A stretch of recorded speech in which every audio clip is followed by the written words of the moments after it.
On a hill far away stood an old rugged cross, the ambling of suffering and shame.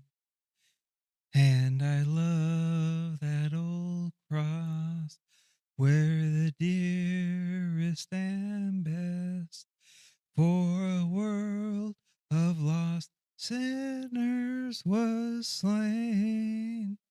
So I'll cherish the old rugged cross till my trophies at last I lay down.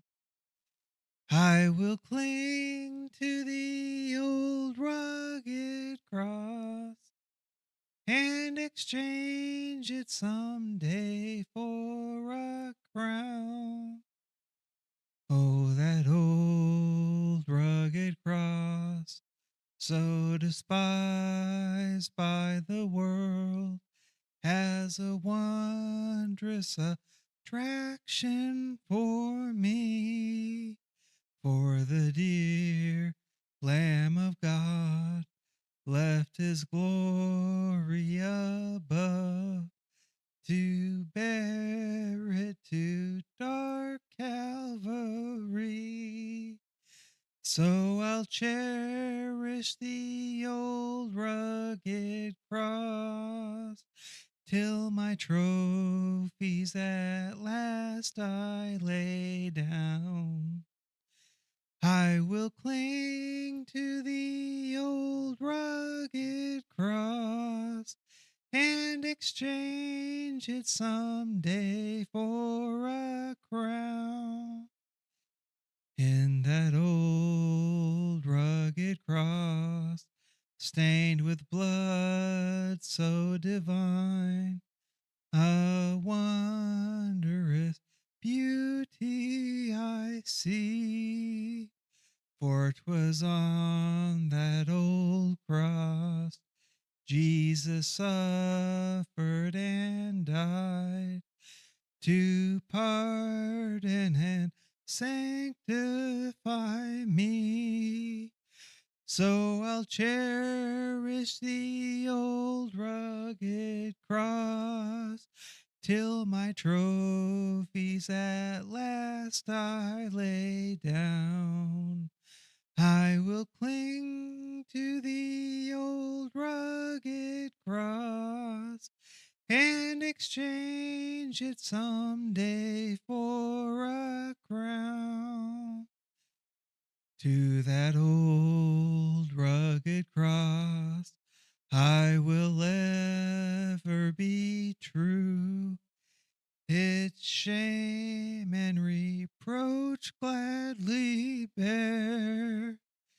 Then he'll call me someday to my home far away, where his glory forever I'll share. So I'll cherish the old rugged cross till my trophies at last I lay down. I will cling to the old rugged cross and exchange it someday for a crown.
Hello, everyone.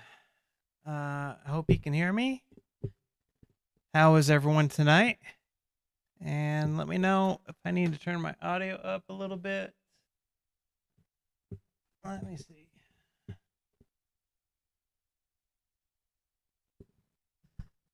Just want to make sure I'm heard clearly here.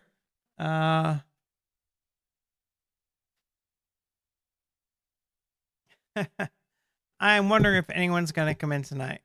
So, if they do, tonight is an open question night.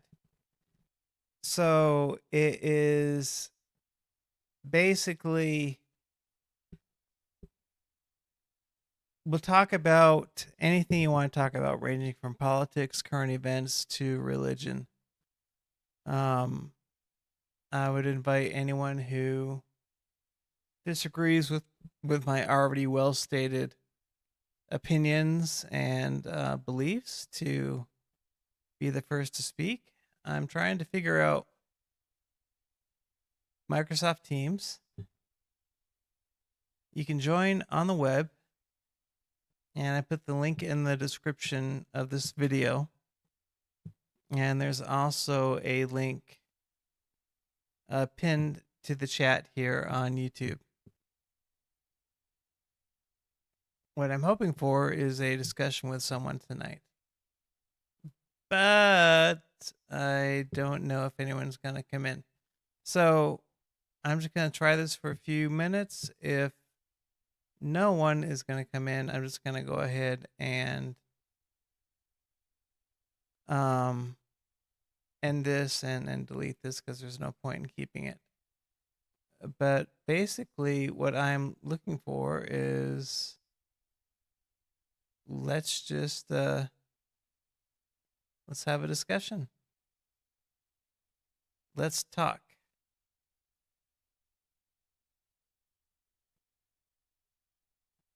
And I want to see if there's anyone there who wants to do that. You want to talk about Charlie Kirk? You want to talk about Antifa? Do you want to talk about the horrible shooting that just happened in Michigan? Do you want to talk about the vision of the United States in general? Do you want to talk about the existence of God, Christianity, your take on religion? What is a Christian? What is faith? Any of that, it's open for it. And so let's talk.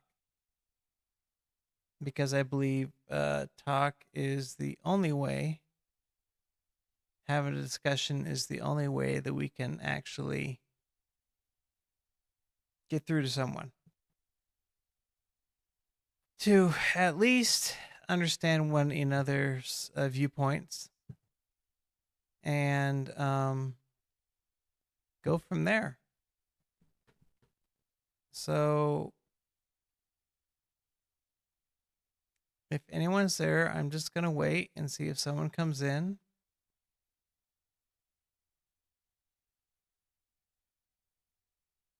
And we'll just see what happens.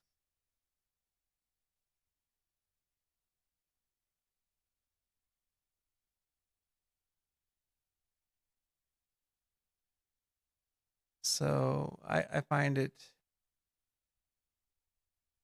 interesting. I have almost 300 subscribers, but I don't think most of them have clicked the bell.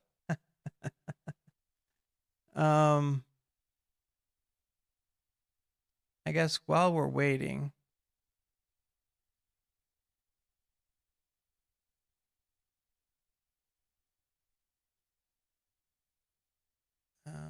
I can play some music. Let's see. Gotta be careful what music I can play, otherwise I'll get docked. So really, if there's anyone here who wants to join in, you don't need an account as far as I understand. And you just join like a studio stage. It's kind of like Discord. If it doesn't work out with Microsoft Meetings, I wish they'd kept Skype the way it was. But if it doesn't work out that way, then I can go over to Discord. But I'm giving anyone who wants to come in the opportunity to have a discussion. So the question is there anyone? So, showing right now there's at least one person watching. Hello, whoever you are. I'd invite you to join me on stage. Just talk about whatever's on your mind. Share about it. I mean, as long as it's clean and it's not promoting violence, the topic's welcome. So let's give it a try.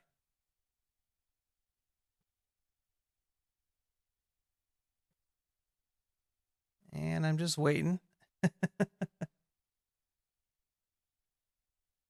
But I'm not really seeing anything right now. Sunday, there was a horrible attack on a Mormon church house in Michigan. And there was a gunman, a cowardly gunman, shooting in there, killed a few people, and apparently I believe the church house burnt down. And then he turned the gun on himself. Now, as you all know, I'm a Christian. I'm not a Mormon. But what I did, I live in a community that's 98% Mormon. And I gave my sympathies to them and love. And it was in truth, that I abhor what happened and that I stand with them and that I love them. And I got overwhelming positive remarks from that, except from one atheist who wanted to start a debate, but I kind of put the halts on that. But if you want to join in, now is the time. I'm leaving it to anyone to come on in.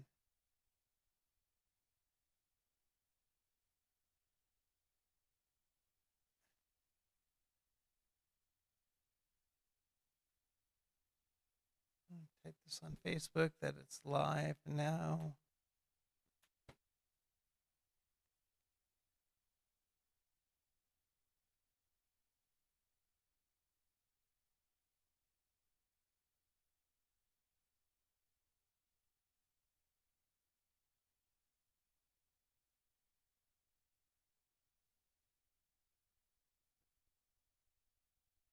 Okay.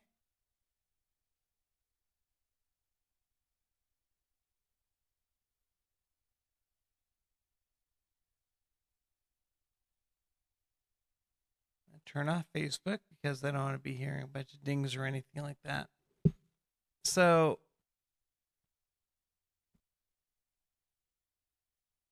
when a community is attacked, regardless once, I mean, what's the greatest commandment?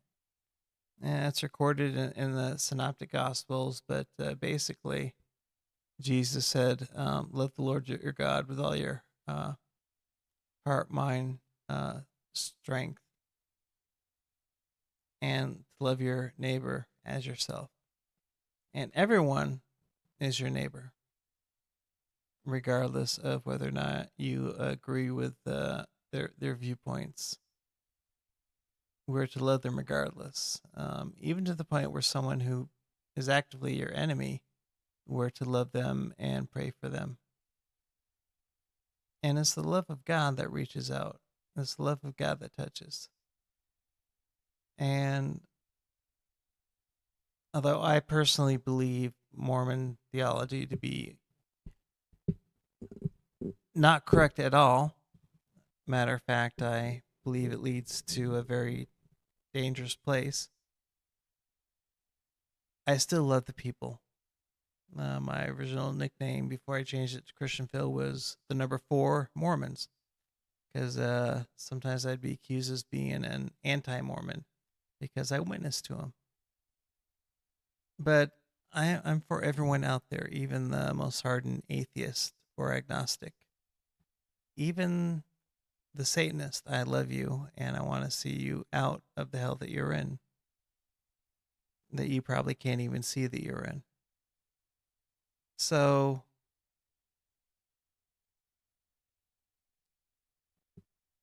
I'm inviting anyone who wants to talk to come on in. How about we talk about music? I've done a few reaction videos to an artist by the name of Broken Outlaw. He's really, really good. I'd love to get a chance to speak with him, actually, to be honest with you.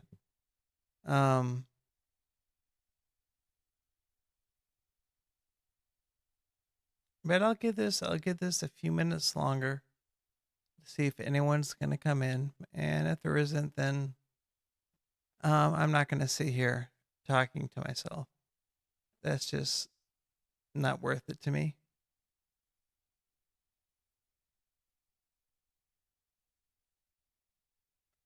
Because that's not the point. I want to engage.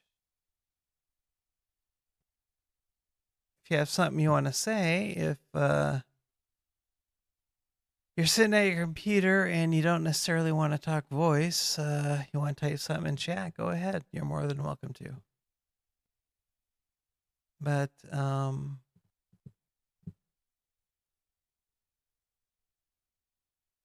here for you tonight. The only other option that I can go to is I'll switch over to Discord and see if we can get some Discord discussions going on with some people. It's always active in there, especially this time of night. And it's always rather interesting. So if this doesn't work out with the Microsoft Teams, I'll go ahead and go in Discord. And if you're a member of Discord, you can join me there. But I was really hoping to speak with some people here. I think what I'm going to do is I'm going to set a schedule next time. It's very hard with my health to set a schedule to say that, okay, I'm going to be ready to stream at this time. Because it all depends on how I'm feeling. I'm losing weight a lot. I spend a lot of the day sleeping. My caregiver is a real blessing from God. My new puppy that I got, his name is Hope. He's called a Cotton. A Cotton de Fleur. Comes from Madagascar. And he's having some troubles with his right paw, and to the point where he's licking it and it was starting to get red and looked like it was getting infected. And my caregiver is originally from Texas and knows how to work with animals. And turns out there was a blue rubber band around his paw. Now, I think that possibly could have come from the breeder. I don't have anything that size, that small. She says the only other time rubber bands that small are used, or girls will use it sometimes in their hair. But there's no girl living here, and it doesn't make sense how he could get that little rubber band on his paw by himself. But basically, as he was growing, it was cutting off the blood flow. So she was able to help me remove it, and he's going to be healing. And I was really worried about him. I was actually praying to God to fix that. But right now, it doesn't seem to be anyone coming in. So I guess what I'm just going to have to do is I'm going to switch from this. I'm going to take down Teams, since no one's going to come in through here.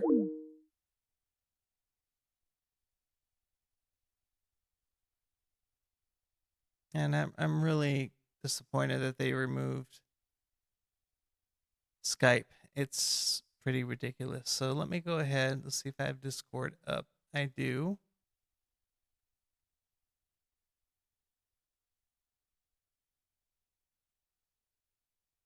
And let's see here.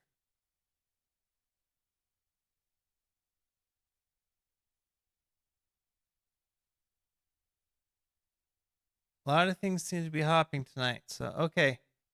So here's the deal. I'm going to go over into Discord. And let me go ahead and get this set up.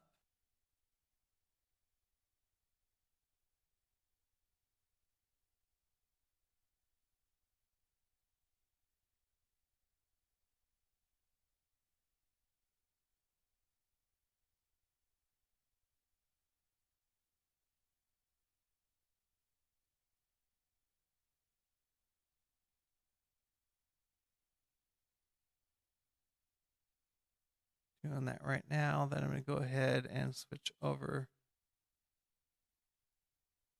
to the server.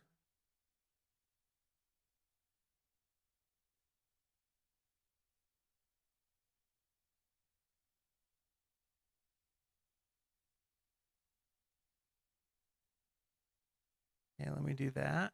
Go ahead. I'm going to be on the politics and religion server. And let's see.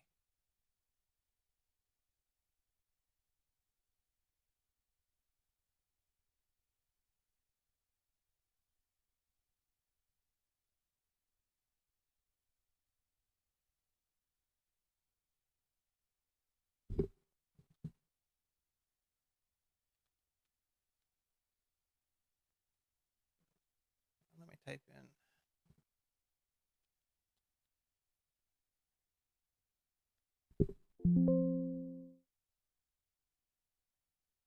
And Discord crashed on me. Oh, great. Oh, we're going to have problems tonight.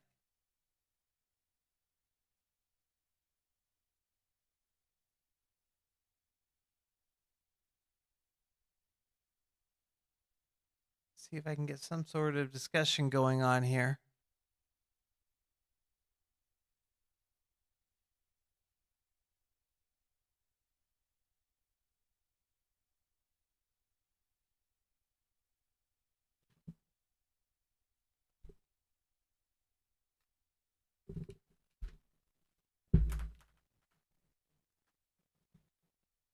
And hopefully Discord won't crash on me this time.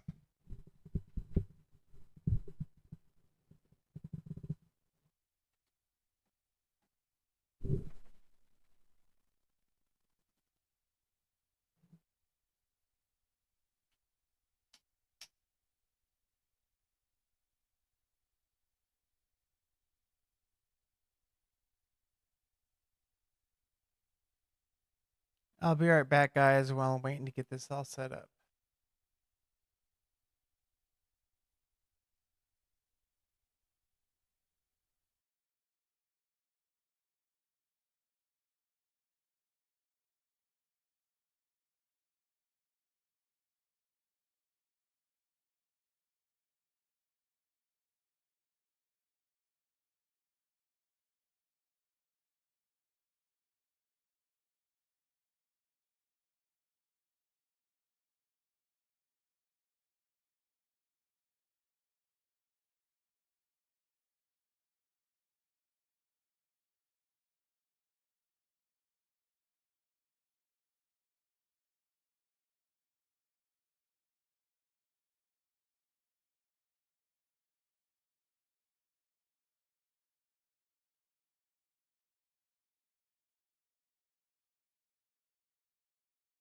On a hill far away stood an old rugged cross, the emblem of suffering and shame.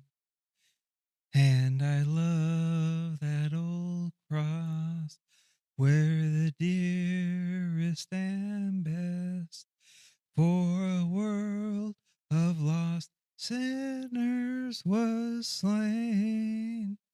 So I'll cherish the old rugged cross till my trophies at last I lay down.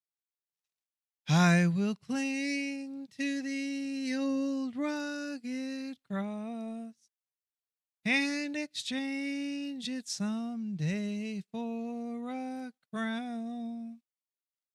Oh, that old rugged cross, so despised by the world, has a wondrous attraction for me.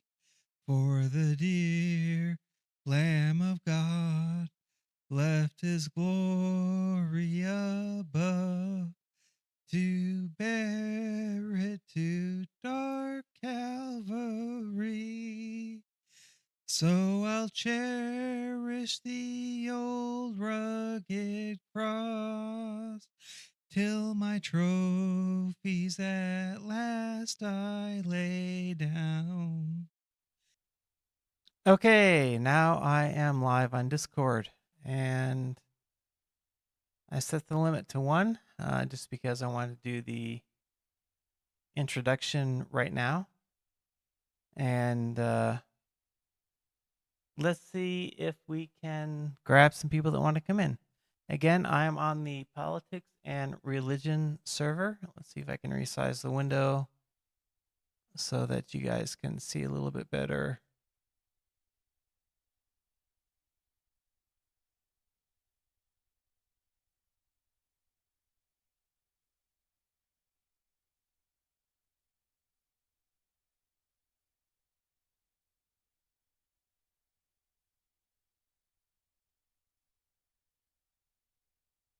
Okay. So I'm going to go ahead and set the limit to 2.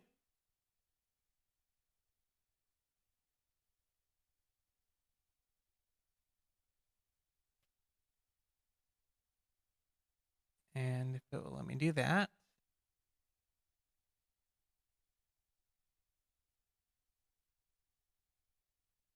And let's see if we catch any bait.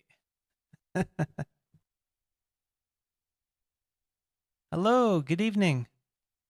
Hey, how's it going? Pretty good. How about yourself? Yeah, doing all right. Just chilling. Yeah, just chilling. That's good. How's your week been going so Yeah. far? Um, quick, but I'm keen for the weekend. I've got 2 short weeks. I'm taking Friday off, got Monday off. Looking forward to it. Ooh, that sounds nice. Got a little vacation planned ahead or just some time off? Yeah, just going away. About just driving, going an hour away. And yeah, going to like this flower festival, so super keen for that. Oh, that sounds awesome. Flower festival. So like the tulip festival? Um, I don't know. I don't think it's specifically tulips, but it's Oh, it's okay. just flowers in bloom. So yeah. I used to live in the Seattle area, and once a year they planted fields of tulips, and Oh, they would have basically a tulip festival. I think it would last for a couple weeks, but just fields and fields of tulips, just blooming everywhere before they're harvested, and it's just a beautiful, beautiful sight to see. So, hey, enjoy your trip. I love nature. I love being outdoors.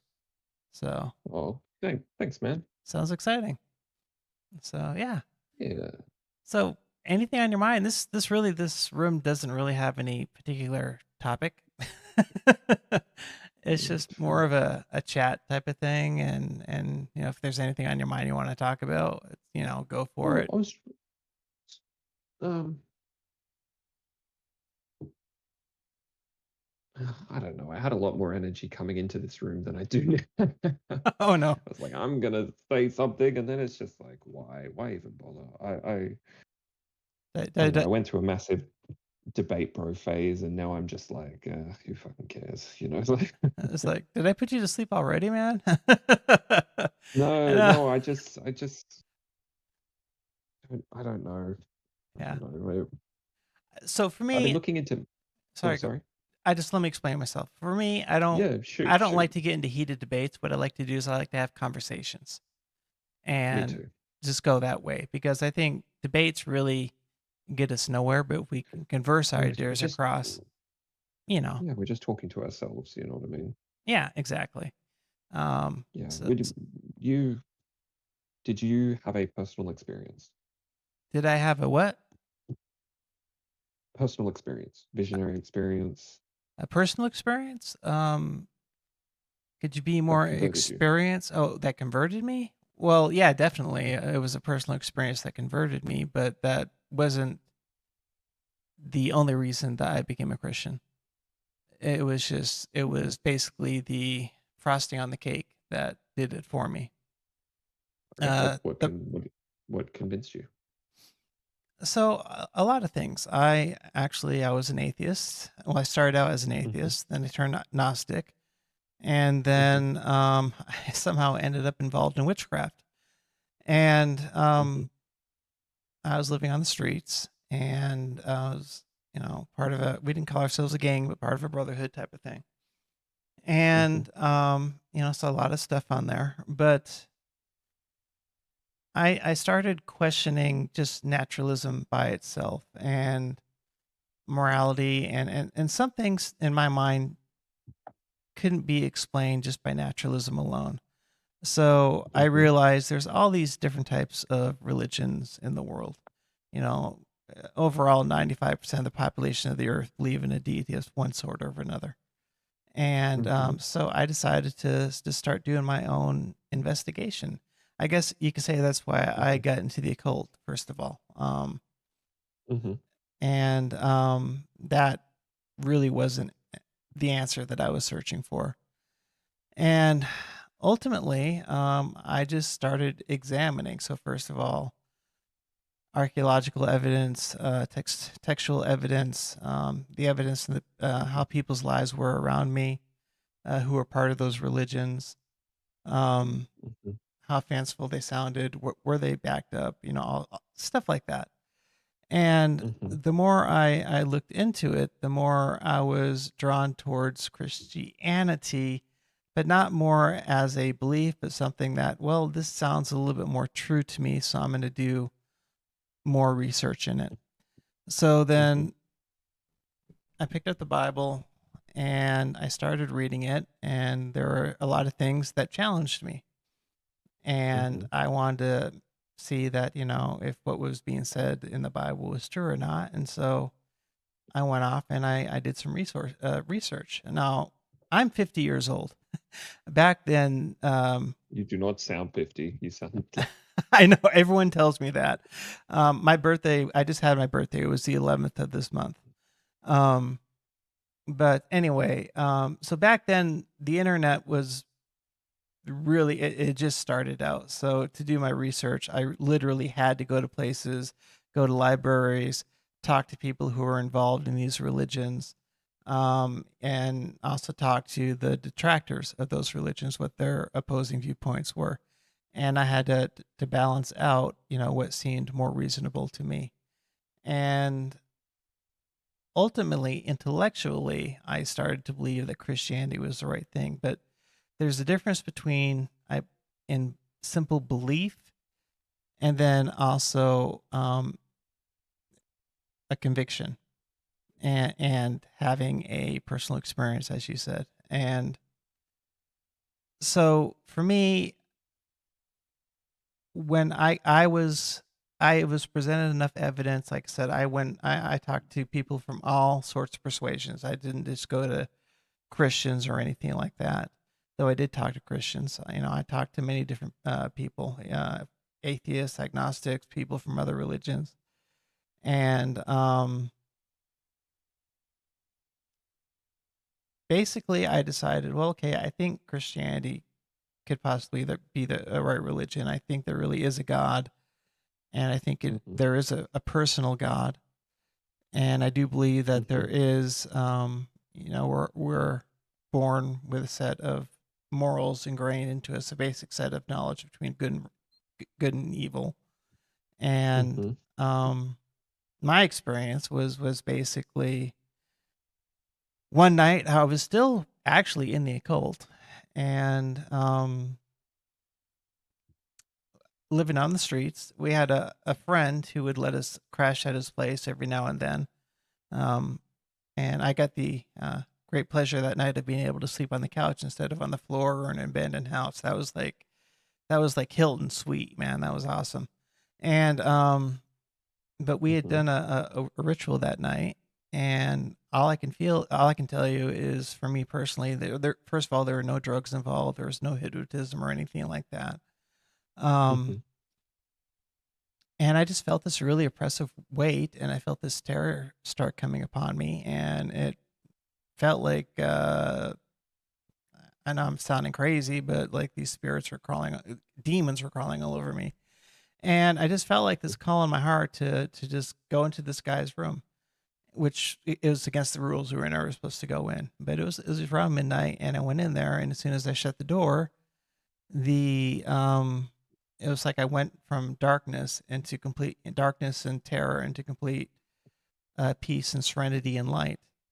The following Mhm. day, I mean, how I dressed back then, you had the Doc Marten boots, you had the leather, you had the chains, I had knives hidden on me because, in case I ever get attacked.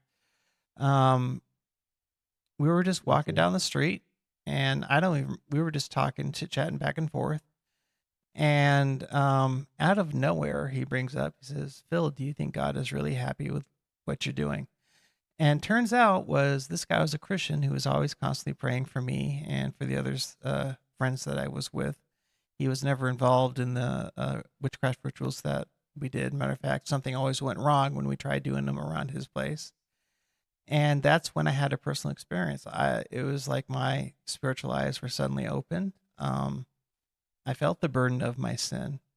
I realized that on my own, I'm really not a good person, and that I needed a substitute. And basically, right then and there, I fell to my knees and gave my life to Christ. And that happened 32 years ago, and haven't turned my back since.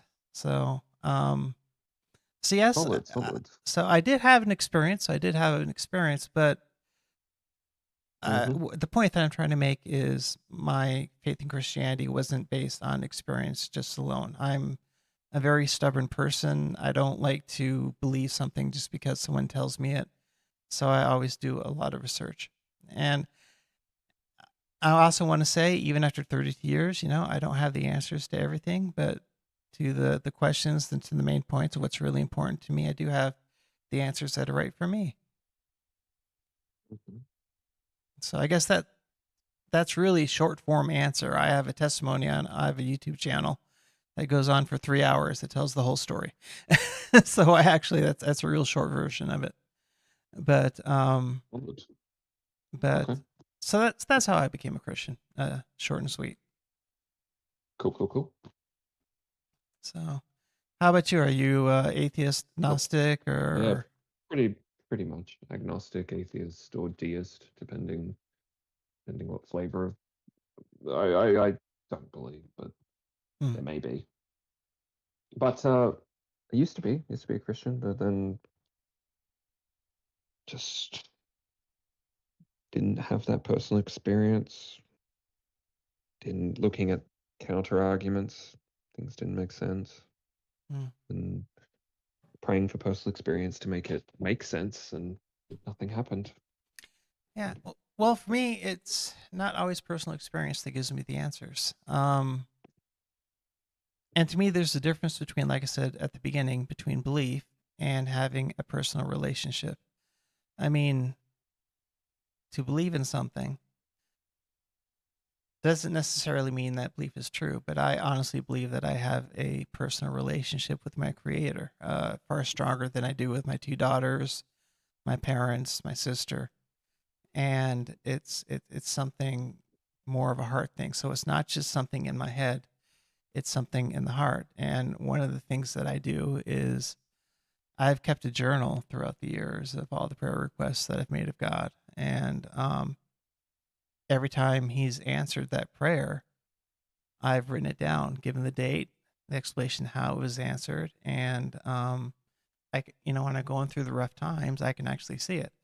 If you want to talk about actual things, I'm actually, even at the age of 50, which feels really young to me now that I'm 50. Um, but I have a lot of health problems going on, and my doctors recently spoke to me about hospice, end of life care, and I've been dealing with basically a genetic autoimmune condition for over 10 years, and it's just getting worse and worse to the point now where it's affecting my heart. And there's really only one more option for me. I have an appointment at the end in November to see another cardiologist to see if they're going to do something else. But if that doesn't go through, I'm literally facing death. That being said, um, due to that relationship that I have with God and the peace that He's given me that I can't even describe unto you, Mhm. I'm actually looking forward to the afterlife. I mean, there's always a little fear about death. What's this going to feel like? Yeah, Everyone has a yeah, fear of the um, unknown, right? You know, but yeah, yeah, yeah, yeah. but me personally, I'm confident of where I'm going to end up. So Okay, more that's power to you. But like, what else convinced you? Like you said, it's not just personal experience. well What was for it? for example, you know, the Smithsonian. First of all, it's not a Christian organization. They've literally used the Bible as a guide in their dig sites, archaeological dig sites in the Middle East, and they've made many discoveries. Every year, there's a new discovery that backs up the Bible. We Many of the cities that are mentioned, even in the Old Testament, still exist to this day. We can go to Jericho, where it still the walls of Jericho is still there. Babylon's there, Bethlehem's there, Jerusalem's there. All of those places I can still go to. Well, I don't really want to go to now because there's fighting and everything going out. But the point is, it's all there. There used to be an argument made that King David never existed until archaeology. It was actually rather quite recently, within I say the past decade, doing a dig and found out pulled out an inscription with King David's name actually on it. And so for me, I actually don't fear archaeology. Every archaeological find for Christianity, actually, for me, it just proves it even more and more. And then I look at the history of the martyrs. You know, a lot of people will say that no one will die for a lie. That's actually not true. People will believe a lie to be the truth, and will die for it. But um, what I go back to, so I have 2 degrees. One is in computer science, and another is in English. And Geology. No? yeah, say again. I thought you were about to say geology. Well, no, I was combining. My first one was computer science with geology. The second one was English. The first reason was because I wanted to get paid to work in Hawaii. I mean, what better place to get paid to Yep. work? Um, but I went back at a later stage in my life, in my 30s, because the IT field was just starting to get flooded by everyone, and they're outsourcing to people in other countries. So it was very hard to find a really good job in my country. So I went back and went to English, and specifically, I went into the science of textual criticism and textual research, and looking at how the Gospels were put together, looking at all the writings, how each Gospel was written in their own perspective. It's almost the same as in a court when someone gives their testimony; they give it from their own perspective, but it all leads up to the same conclusion. Um, there are Excellent. there are many atheists and agnostic scholars out there, and trust me, I went to a secular college. I didn't go to a Christian college. Pointed out that these are pretty much reliable, and then also looking at the overwhelming evidence, just complete entire texts that we have alone within the first 150 years in Greek This is we have close to it's six not thousand it's not texts. it's not it's not different perspectives. Well, It's it not is. like it is in a court of law. No, Well, it's not. what I'm talking about is if there are 3 people that witness a crime happen, they see it Hmm. from they see certain things that other people didn't see, or they see it from their point of view. And then when they testify before a court. So that's what I'm talking about in perspective, how they witnessed it from happening. Oh, yeah, and that's not what the Gospels are. Um, well, explain why you mean by that. Why do you say that? Okay, the reason I say that is because of the synoptic problem. It's because there's a literary relationship between three of the texts, which means that they're not independent. And the parts that should be from the perspective of the person that wrote it aren't. So, for example, Matthew lapses into Mark's wording when he talks about his own calling. He doesn't use any, apart from changing the name from Levi to Matthew. It's the only change he makes. He doesn't seem to add any other first-person perspective. He doesn't seem to add any privileged knowledge to that event. He just uses Mark's exact wording. To a point, yeah. But then we also have to look at, you brought up Matthew and Luke. We have two different genealogies there. Mark. So the way the Gospels are laid out is they're laid out telling the story of Christ in four different ways. Mark talks about Jesus as a servant, so no one wants to see a genealogy of that. Matthew talks as Jesus as king, so he goes through the lineage of his adopted father, which back then would give him the right to be the son of King David. And Luke talks about Jesus as a man, and so that's where, because Luke is a physician, it goes at him that way, goes through the genealogy of Mary. And then we have the Gospel of John, which points about the genealogy of God, of Jesus as being the Son of God. So no, Luke doesn't say that Luke doesn't say that it's Mary's genealogy. He says it's Joseph's. Okay, maybe I got the two mixed around, but the point is still the same. No, they both say Joseph. No, they don't. Joseph. They don't. If you want to actually take a look at the Bible with me, we can see that the names are completely different. So the names are completely different. Yeah, you're right.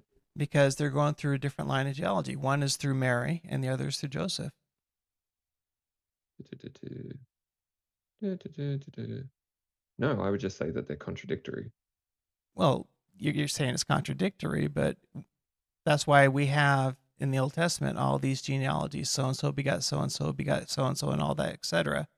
And you compare that with the genealogies giving in the Gospels; they're not contradictory. Genealogy of Mary and the genealogy of Joseph. So they don't contradict. Where does it say it's the genealogy of Mary? It's easy. If you look at the names that are given and you look and you compare it to the genealogies that are given in the Old Testament, it's quite easy to find out who's from who. So I'm going to go ahead and I'm going to pull up Matthew. Mm-hmm. And let me get to the section where it goes to the genealogies here. 1 second here.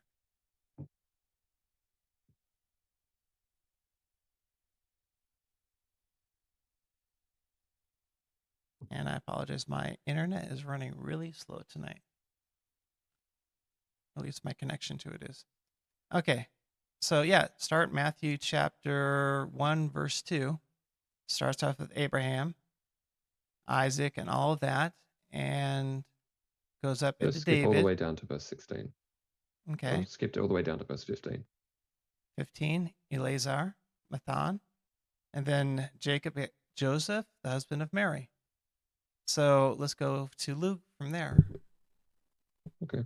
So we know, ending in verse 16, we get Joseph, the husband of Mary. So we know that this is the genealogy of Joseph. So if we go to Luke. Go to Luke chapter 3, verse 23. I'm going to pull up the entire chapter. Okay, you can.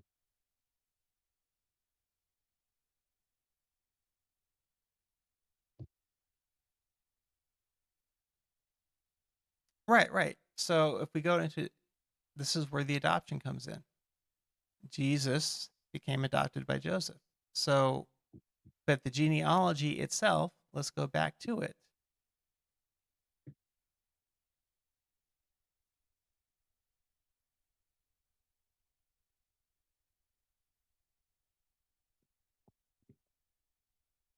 Let's see if we can find it here.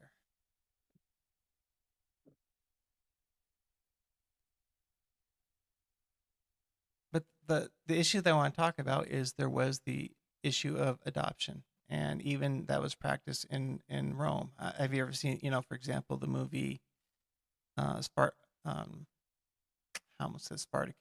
Ben-Hur, where you could be adopted into a family and carry all those rights and have a part of it. So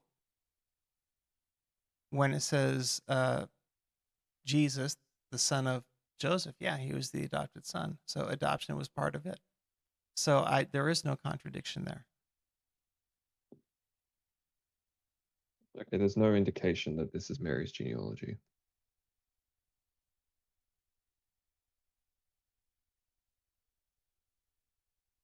I'm just getting to the verse where it is. Give me a second.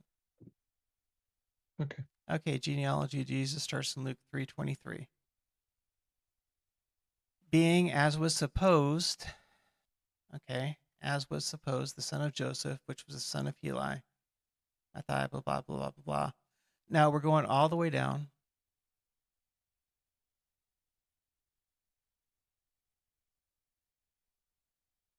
Now, if you compare those two genealogy lists together, let's go through them together at the exact same time and see what names are changed. Yep. Well, Joseph, Eli versus Jacob. So is your argument that because the lists are different, they can't be referring to the same person? Well, it's just the same thing. The genealogy of your paternal grandfather is going to be different from your maternal grandfather. Is that correct or not? No, that is correct, but I'm asking the reason that these can't both be of Joseph is not because it says it in the text, but because they're different. Is that your argument? Well, what I wanted to point out to, in the verse that you brought me to, Luke 3:23, being, and it says, as was supposed, the son of Joseph, which was the son of Heli, the son of Matthew. So, as was supposed, so people assumed that Jesus was the son of Joseph, when in fact he was adopted through Joseph. He was the stepson of Joseph. So Yeah, there and is no Joseph was contra- the so son of there is Heli. no so there Jos- is no contradiction there. Joseph was the son of Heli. Okay, so let me go ahead and pull up Matthew chapter 1. Verse 16.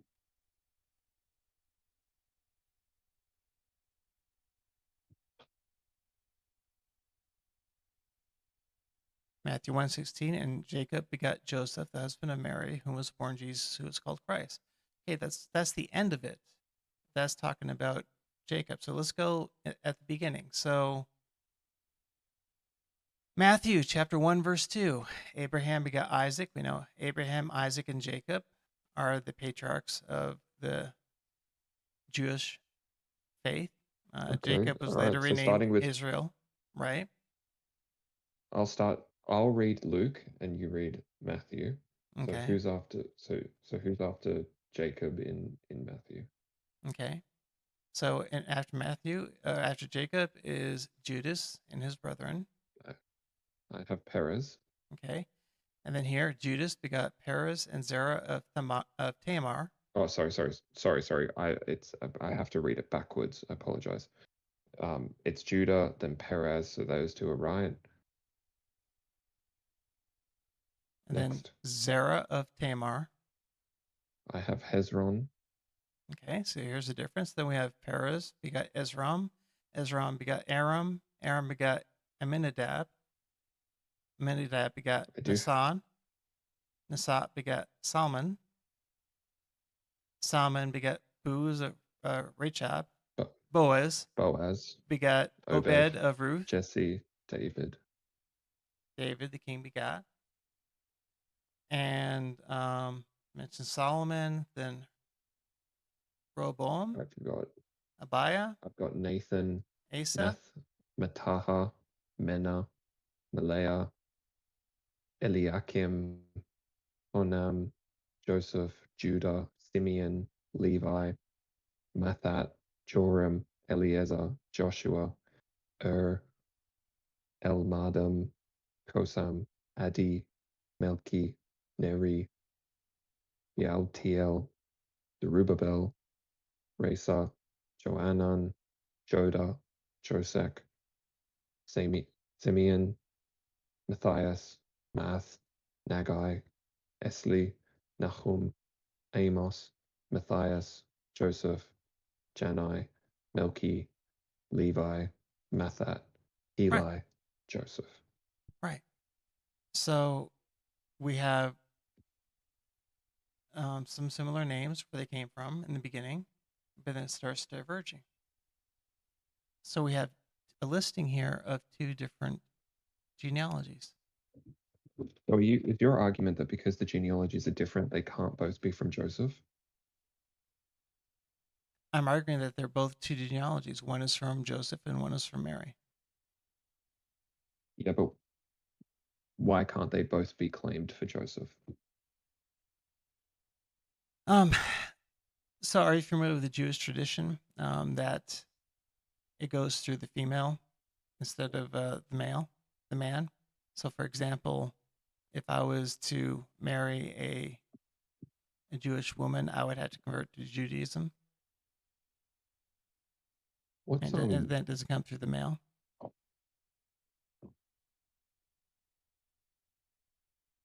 which so what? How would you tell? Uh, I don't think that's relevant in this situation.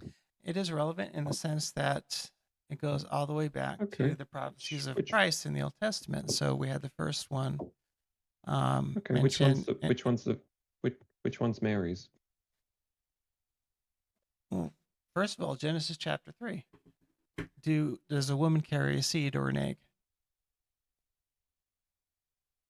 Egg. Okay. So then Which why does the first prophecy of Jesus talking about the seed of the woman shall bruise shall bruise the head of the snake, and the let me get it correctly, word it correctly for you. which one's Mary's?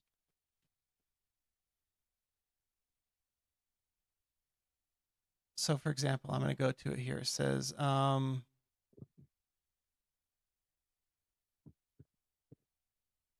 so Genesis 3:15 is where the first prophecy.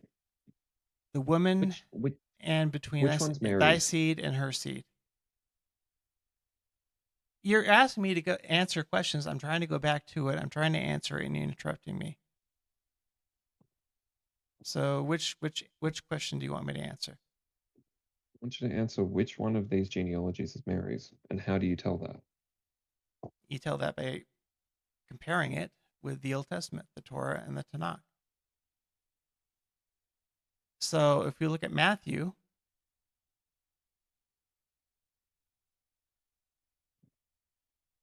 and it goes all the way down to the end. So Matthew is talking about the genealogy of Joseph. Luke, as it starts out, whom it was supposed to be the son of Joseph, is actually talking about the genealogy of Mary. Yeah, this is cope. Take it easy, boss. Well, I can give you a lot more evidence, my friend, but the thing is we're looking at the world at two different viewpoints. You're at the viewpoint of either you claim you don't know, or that you know without a doubt there is a God, or there is a God. You stated at the beginning, it all depends. For me, I am at the point where I am convinced there is a God. And when I compare the New Testament and all these generations, and as they're listed in the Old Testament, I can see a definite split in the line, and it's listed out here in both Matthew and in Luke. One is those of David, which is through Matthew, and one is because Matthew presents Jesus as the king, and the other is of man, of man, which is presented through the Gospel of Luke, which goes through Mary. So, but when you compare that to the prophecies, first one, Genesis 3:15, the seed of the woman. When we go to chapter 22, compare that with the events that happened out in the Gospel of Matthew. It's basically Jesus was quoting prophecy when he was on the cross.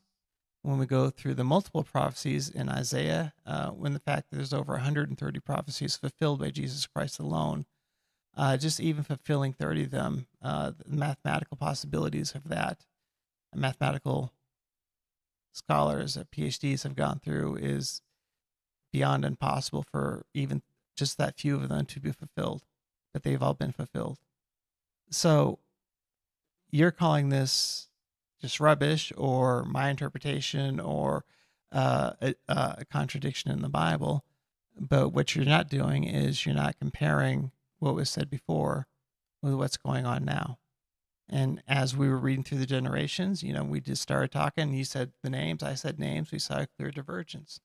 So Matthew is definitely about the generation of David, because Matthew's entire gospel is pointing as Jesus as being king of the Jews. And the promise given unto David that his house would survive and that he would raise up a king from his own loins, his own generation. And then the second is the generations of the virgin that Christ was born to, and that was Mary. And within that is the people that were involved in her generation. So there is no contradiction here. There is no disagreement. You have to look at everything together as a whole. The Bible interprets itself. This isn't like the Quran where you need to go to a hadith or look for someone else's opinion. You just need to do the study and the research.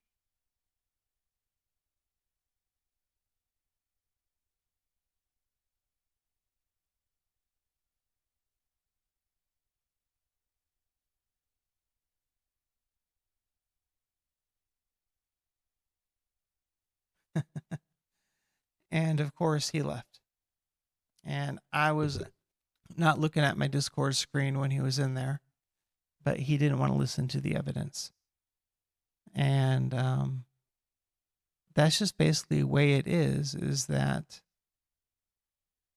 people will believe what they want to believe. They will go after their own understanding.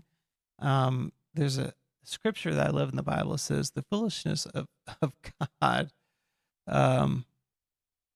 Let me quote that scripture for you really quick.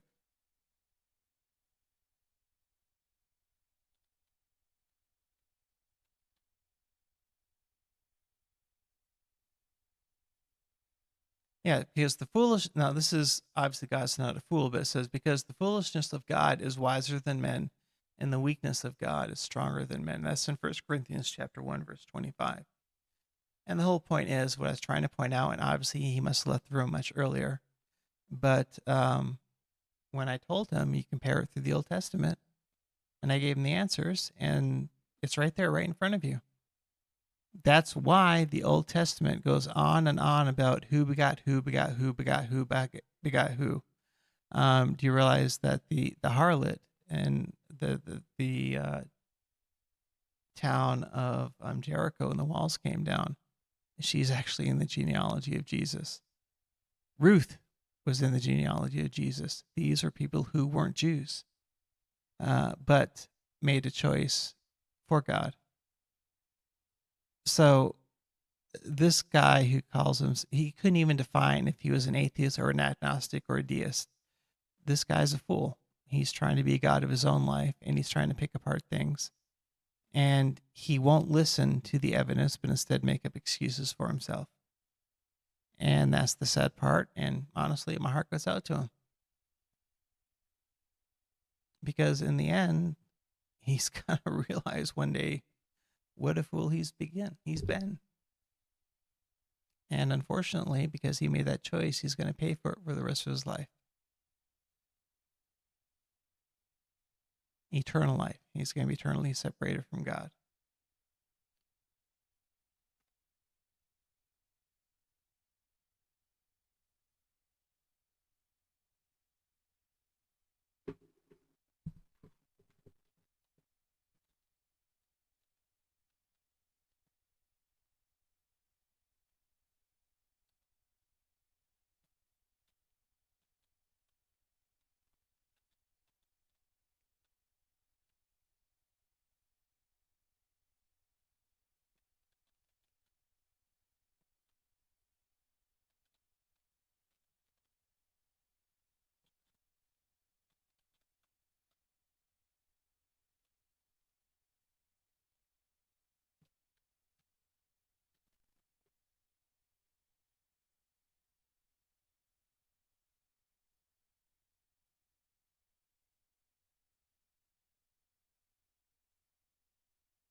So, anyone who may be listening, any thoughts on that? What do you say to that? There's a reason for everything in the Bible about why God gave the generations. And we could clearly see the split. When he decided he wanted to read the names, he was saying they were exactly the same. And we started reading the names, and yeah, a few of the first names were similar. We got to remember there was Noah's flood. And at the beginning, there were very few people to marry. They had to intermarry within each other, and that's why they had long lives back then. But everything is degraded thanks to the second law of thermodynamics, entropy. So there are bound to be similar relations, but then it started branching off. He didn't want to listen to that. So anyway, I'm waiting for the next person who's going to come into Discord, see if someone will. And again, you have to be very, very careful. There are a lot of people that will come in and act very polite. And in the end, they're just going to deny because they don't want to believe. Romans chapter 1 says, even the invisible things of God cry out to his existence, point to his existence. But men would rather worship the creation than the creator. They'd rather worship themselves. They'd rather worship their own ideas. They'd rather become gods of their own life. Just as recorded in Genesis chapter 3, how Eve was deceived. You shall be like God. So let's see if someone else comes in.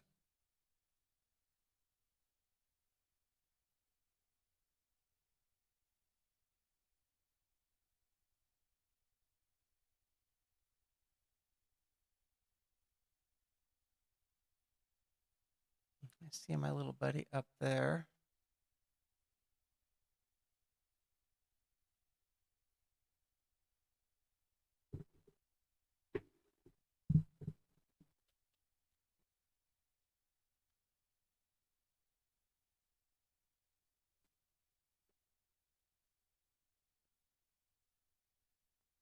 Can't hit the ampersand sign.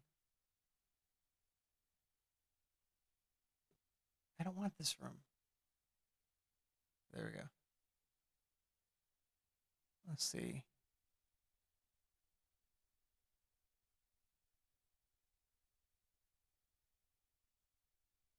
Okay.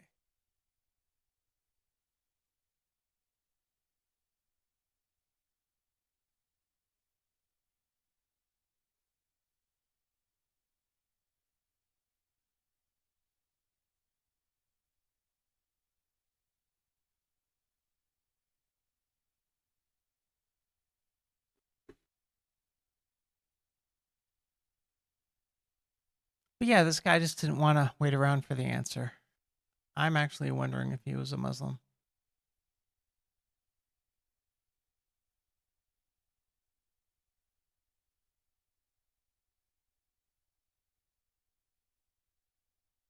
Oh, hey, Broken Roots.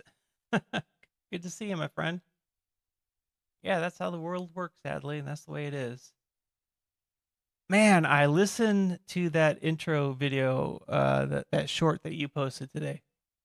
And I'm just gonna, pound my chest here. I was the first one to listen to it. I caught it right as it posted. I am so looking forward to that release tomorrow. I am doing a reaction to that one.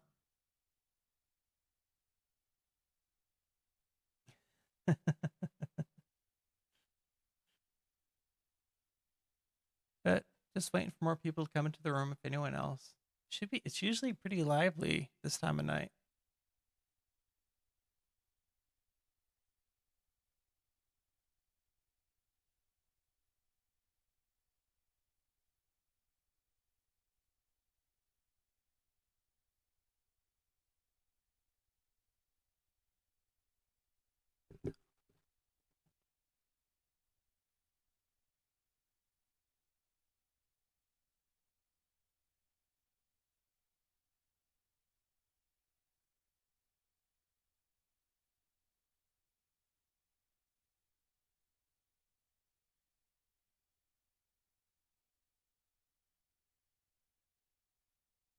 Thank you, my friend. You're constantly preaching the gospel. Even that last song that you did, talking about AI and everything. You know, AI can't save. That's absolutely right.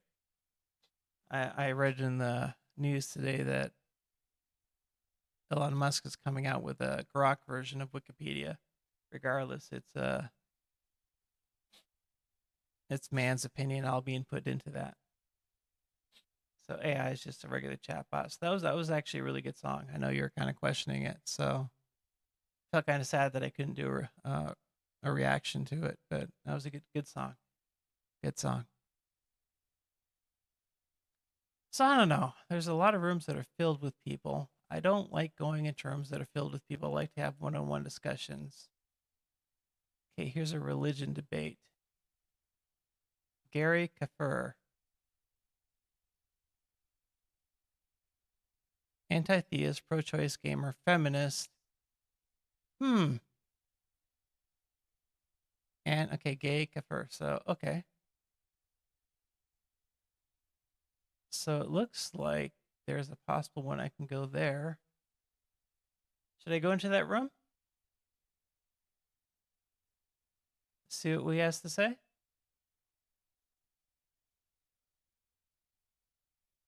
If it gets too heated, too debated, I'm going to leave. But it looks like no one's there. I'm going to go ahead and go over into that room and say hi.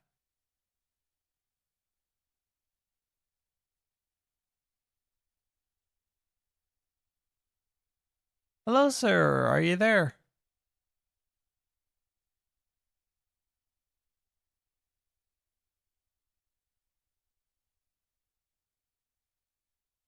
Hello?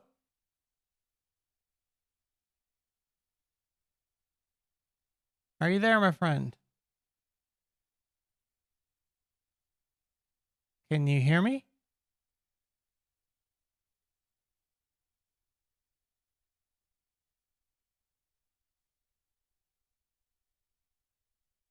Okay, well, if you want to talk, I'm going to create my own room. It's just called I'm a Christian, and you're welcome to join in anytime you want. So I'll just type in text really quick that I was here.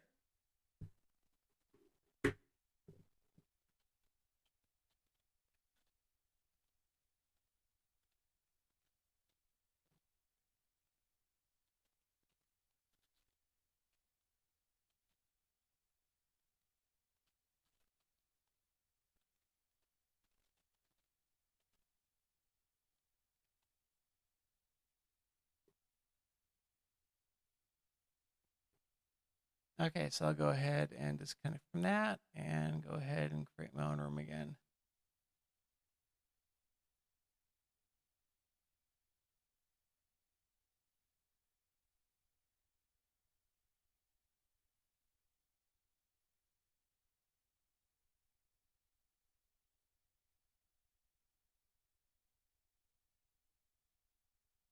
Okay, gonna set the limit to 2.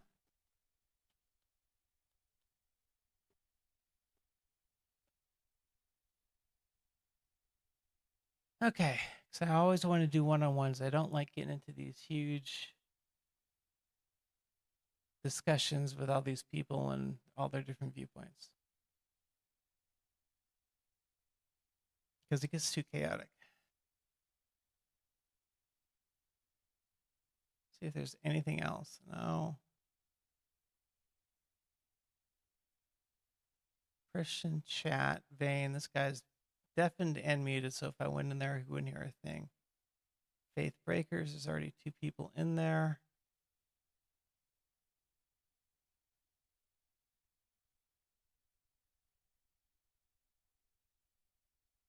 Yeah, so a lot of these rooms are full. Well, I think what I'm going to do is I am going to schedule a live stream. See, today's Tuesday.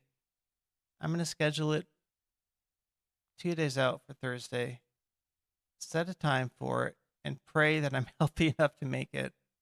Because I would really like to engage, especially with the subscribers. Hello, how are you doing? Hello. Hi. How's your evening? Hi, How's your evening going? it's cool. It's getting kind of cool here as well. Is your Hmm. is your week going pretty good? Yeah, everything pretty good. Great, great. Well, Hmm. welcome to this channel, my friend. There's really no specific topic. I'm pretty much open to anything you want to talk about. Is there anything on your mind, or Yeah, I have a belief, and I think it's an objective truth. okay, And that belief is that what determines the success of a person, it's his own genetic, and what determines a success of a whole nation, it's people genetic. okay? So you said you believe this is an objective truth. So, Yeah. so would that be objective to you? That belief? No, I think it's subjective to the world. Okay. So you mean it's an absolute truth? Yeah, I think. Okay, okay. So I got a little confused on the terminology there. So I just want to repeat back to make sure that I can understand what you're saying because I don't want to misinterpret you or put words in your mouth. Um, the way that we end up how we are is because basically how we're genetically coded. Is that pretty much what you're saying? Yeah, how like we're genetically coded, like Okay, our behavior, our culture, and so on. okay, okay. Um, if you don't mind, obviously I'm a Christian. Could you tell me a little bit, just so I can understand where you're coming from a little bit, your background? Are you a believer in any religion, or are you like an atheist, agnostic, something like that? Just so I can relate My to more to what you believe in. The background of my beliefs is that I was born with a Muslim family, then it didn't work with me. So like I became an atheist. Mm, And this is my background about like believing and stuff. okay. So are you still an atheist then? Is that what you're saying? Yeah, I'm still an atheist. Okay. So to me, when someone claims they're an atheist, and I'm not, this is my opinion, this is my viewpoint of it, and I'm not trying to insult or anything like that, but it means No, that cool. they know Just become without a doubt through empirical evidence and everything else possible that there can be no possibility of anything of any deity of anything supernatural, so to speak, that everything is materialistic. Is Would that be a description that you would agree with?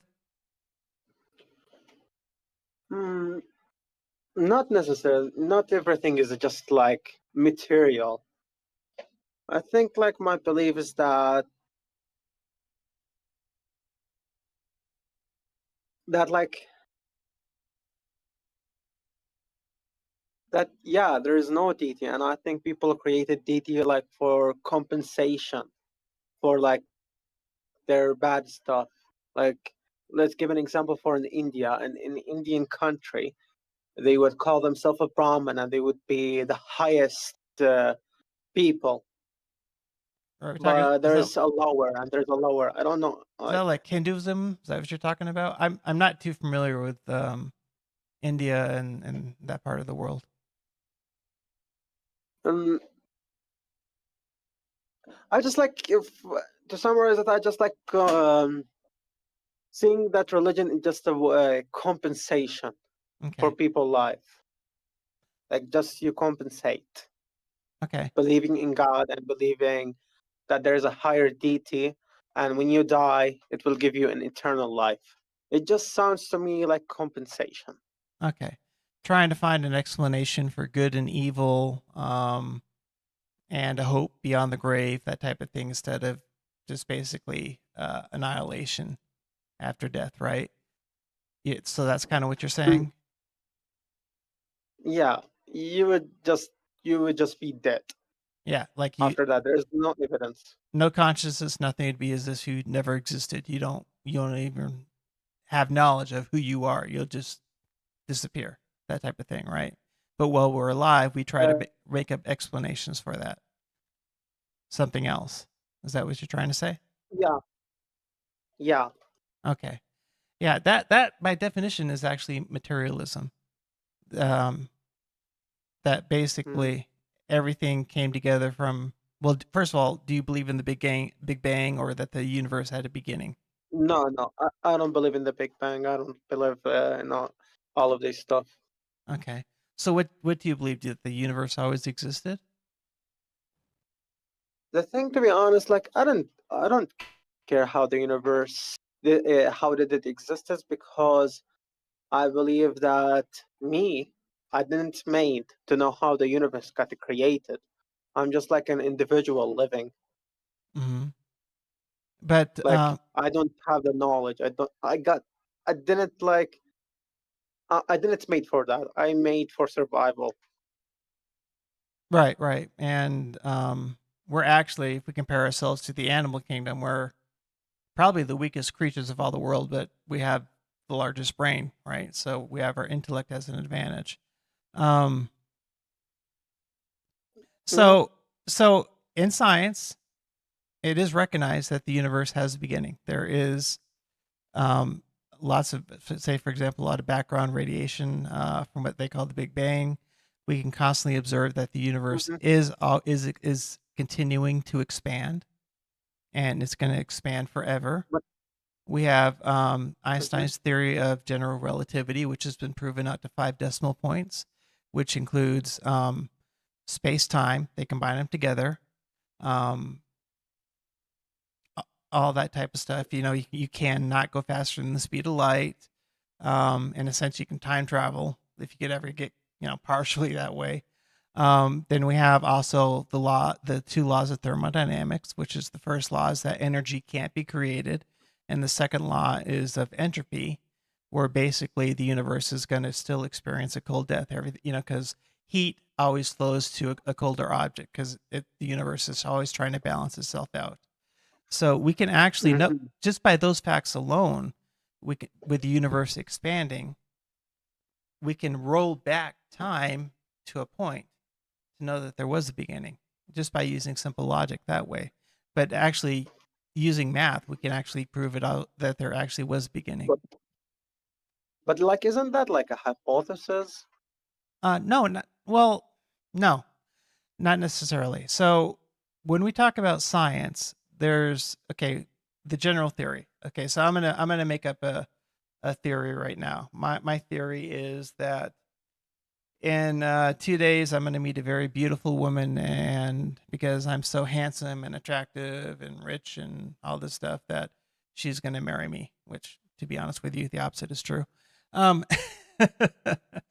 there's that, but then there's also what we have scientific theory. Now, there's two types of science. The first type is called um, empirical science, which is basically stuff that you can take into a laboratory and physically test and handle. And you know, we can come up with a theory, and then take that, a theory about a certain matter or action or reaction or whatever, and take it into the lab. And what they actually try to do is they try to do everything possible they can to disprove that theory. And so when science, it's actually added on more weight. But when you add in math into the equation, this comes to the second part of science. It's called observational science. So, for example, the universe is huge. I mean, the closest star to us is, I mean, how many light years away is it? I don't want to get the wrong number. I'm not an expert in this stuff, but it's either like 10 light years away or something like that. But that's a distance. How long it would take you going the speed of light just to get to the nearest star. However, we Mhm. have something what was discovered in the early 1900s, which is called the redshift, and it's just like I don't know if you've ever stood near the train tracks, and as a train starts coming closer to you, it starts getting louder and louder and louder, and then when it passes you, the sound starts fading away. But it's like a compression wave coming towards you, and then when it passes you, it starts fading away. We and how light works, light is both a particle and a wave. It does the same thing. So if something is giving off a color of red, say for a star or a galaxy, it actually means that it's moving away from us instead of coming closer to us. whereas we have something of a lighter color, such as a blue or something. It means that that the object in the universe is coming closer to us, and we can see through observational science that the stars and the universe and everything is expanding, and everything is moving apart. So using logic and using math, yes, it's a theory that's put out there, but it's a theory that's backed up by science.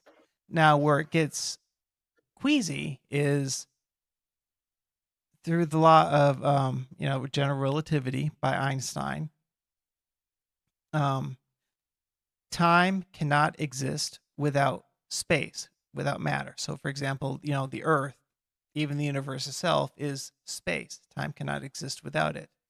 And so this is a theory that they have that would go along with what you're saying. There's what's called the singularity theory.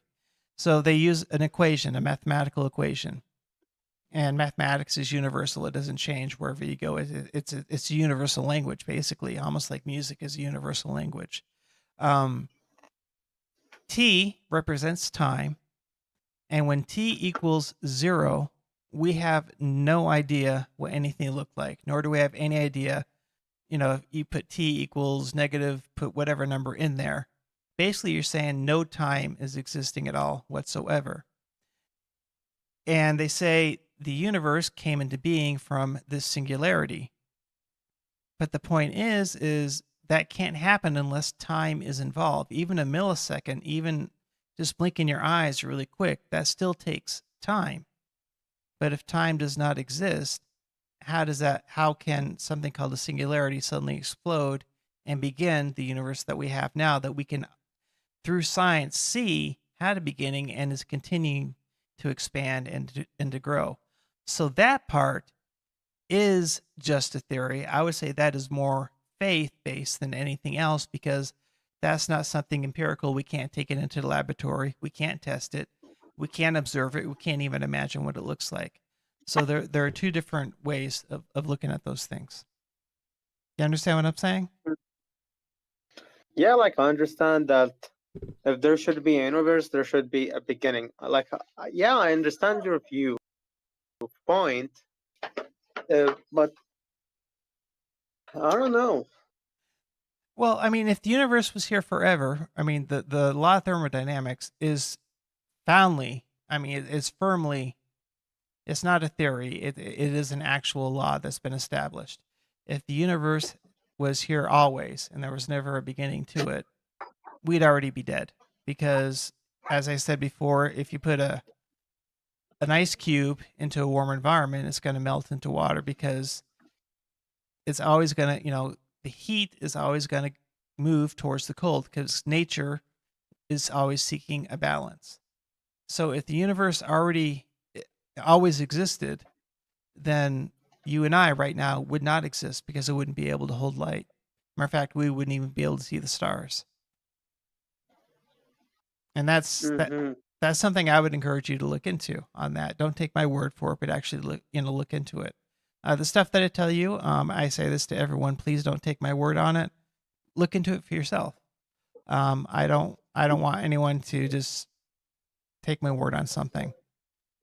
But the law of thermodynamics has been established, and it's the second law of thermodynamics, called entropy, where things just eventually break down. Yeah, I've got a dog too. I know how it goes, my friend. So I'll wait until they're quiet. Yeah. But so the thought of the universe always existing, it's through an established law. That's an impossible assertion, because if that's true, there would be no life whatsoever. Matter of fact, everything would be dark. So we have to count that out. So there has to be something else that goes on with it. So what other options do we have? And I'll wait until your dog's quiet down. Is it now their voices is lower? It's like 18 dogs outside. Oh, 18? Oh, wow. Are they all yours? Yeah. No, it's not yours. It's like a wild dogs on the streets. Oh, my goodness. Oh, wow. Walking in a group. That's kind of scary. I've seen a pack of No, wild they are. dogs. They can get vicious. No, I think they are fine. You could just walk, and they would create a way for you. Oh, cool. They All are right. they are not that actually scary. Okay. Gotcha. Anyway, did you get the point? Hear the point that I was making about it's impossible to the universe to have always existed. Yeah, just based on the Yeah, like second law of thermodynamics. yeah, like I got your point. Like I got your point that yeah, there. I get it, but like if there is a God, if there is like a being who created the universe and who created everything, what could it even change? Could it change the life that I live right now? Could it change the life of the people that I live with right now? My answer would be yes. Now I'm not. You probably know a heck of a lot more about Islam than I do, but from my understanding, from what I heard, in Islam you don't really have free choice. You're either gonna do this or that's already preordained for you, or you're not. So, for example, I'm a Christian Mm. because Allah deemed it that way. Um, People will automatically go to hell because that's what Allah deems. Am I understanding that concept correctly? Is that kind of a general understanding in Islam? Uh, in Islam, through my experience and talking like with people, I born with a Muslim family and I live in a Muslim country. I'm Okay. in fact from the Middle East and an Arabic speaker. Okay. But in Islam, um, the people, it just, you have the philosophy of the ancient Muslims and the philosophy that modern Muslims use right now. All right. And because of that, they created different sects. You have the Caliphate sect, All and right. it is the sect that you are talking about right now. That Right. they says you are not a real Muslim, and you would go to hell as a Muslim, and Right. you should do caliphate, and you should conquer other country and make them Muslims. Right. This is the caliphate sect, and you have a non-dominant sect Right. that want to combine all the Muslim sects in the name of Islam, Okay. Okay. and so on. There's sect who believe in these specific hadiths, and Right. so Right. on. Right. Yeah, The two mainstream ones I'm aware of are the Sunnis and the Shia. Those are the two that yeah. I'm aware of. The, this no, these are like a sect like your Sunni have 10 sects in the name of Sunni, and Shia there's 10 different sects in the name of Shia. Okay. So there's a lot of sects in Islam. Okay. There's Okay. a sect who believe that Muhammad interpret hadiths from Satan. So they would take only the positive hadiths and that has a good message, and the hadiths that they feel it's like has a bad message, they would deny it Hmm. and say it calls up Satan. Hmm. So on. There's a lot of different Muslim sects. Lot of different opinions. So stuff like Ibn Kathir and all those are not universally accepted among Muslims as Sahih hadiths, hadiths and stuff like Mhm. that. They differ on them. Yeah, like the thing that I'm the type of the Muslim family that I'm with, they believe in the Kathir, they believe in the Bukhari, they believe in all of the Muslim scientists, Mm, all of them. So they don't care. okay. Well, let me tell you where I get this opinion from, where I get this idea from, and I'll let you respond to it. There's a hadith, and Mm. I'll be honest with you, I can't remember which one it is. Like I said, I'm not an expert on Islam, um, but there was a discussion between Moses and Adam, and Moses was saying, how could you have sinned? How could you have, caused us all to commit to this, you know, I'm paraphrasing here, sentence us to the Mm. life that we're living in. And Adam's response is, why would you blame me when this is something that Allah decreed 30 years before I was even created? So, in that sense, it was something that I was already decreed, so that Adam had no choice but to commit. What's the name for sin in Islam? Is it shirk or something like that? I'm trying to be respectful to you, sir. To be honest, like I don't know, but Yeah, which one is that? Hadith is what? I know it's a Sahih, and I can try my best to look it up and show it to you. But the point is even Muslims will go to hell even for a short period of time, and the only way, like some sects will believe, the only way that you're guaranteed heaven is by becoming a martyr for Allah, right, during jihad. That's the only guarantee that you have of going to heaven, right? Mm. So the The reason thing in Arabic, the word jihad, it has like a meaning, which is it has like two meanings. Even the Christians in the Arabic Christian, they use the word jihad, and it's mean. How can I say it in English? It's like let's say if your nation is being attacked, and if you defend it with your life, this right, is jihad. defensive jihad, right? And then there's the offensive jihad, against your enemies. And actually, according to the Quran, as a Christian, I'm an enemy of Islam. So it would be okay to do jihad on me. But that's not the point that I'm getting into. What I'm trying to do is I'm trying to compare and contrast. Your original question was, isn't there a God that could change people and change events and stuff like that? In the Christian worldview, yes, because God gave us free will. There is no pre-written destiny for us. It's up to us to make the choice whether or not we wish to follow him. And if we choose to make him our Lord and Savior, he moves into our hearts, and he literally changes us from the inside out. He creates us new beings, new creatures. There's a term that's Jesus used in the Bible called being born again. And what he's talking about is not of the flesh, but of the heart, of changing the heart. So, for example, for me, when I was in my teens, I lived a really rough life. I was on the streets for a couple of years. I was into drugs. I was, always looking for a fight. I was always angry and stuff like that. And when I became a Christian, God changed my heart. It wasn't me working to change my lifestyle. God actually changed my desires inside of me. Matter of fact, the only reason I'm on this server right now talking to people such as yourself and others is because that's a desire that God's put in my heart, just to talk to people. Otherwise, I wouldn't care. So, in answer to your question, is there a God that can do that? My answer is yes.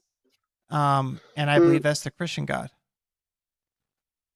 But like what I mean, like by changing people culture and changing people behavior and changing things like that. And like, for example, like most people give an example that the Christians country are like the best countries.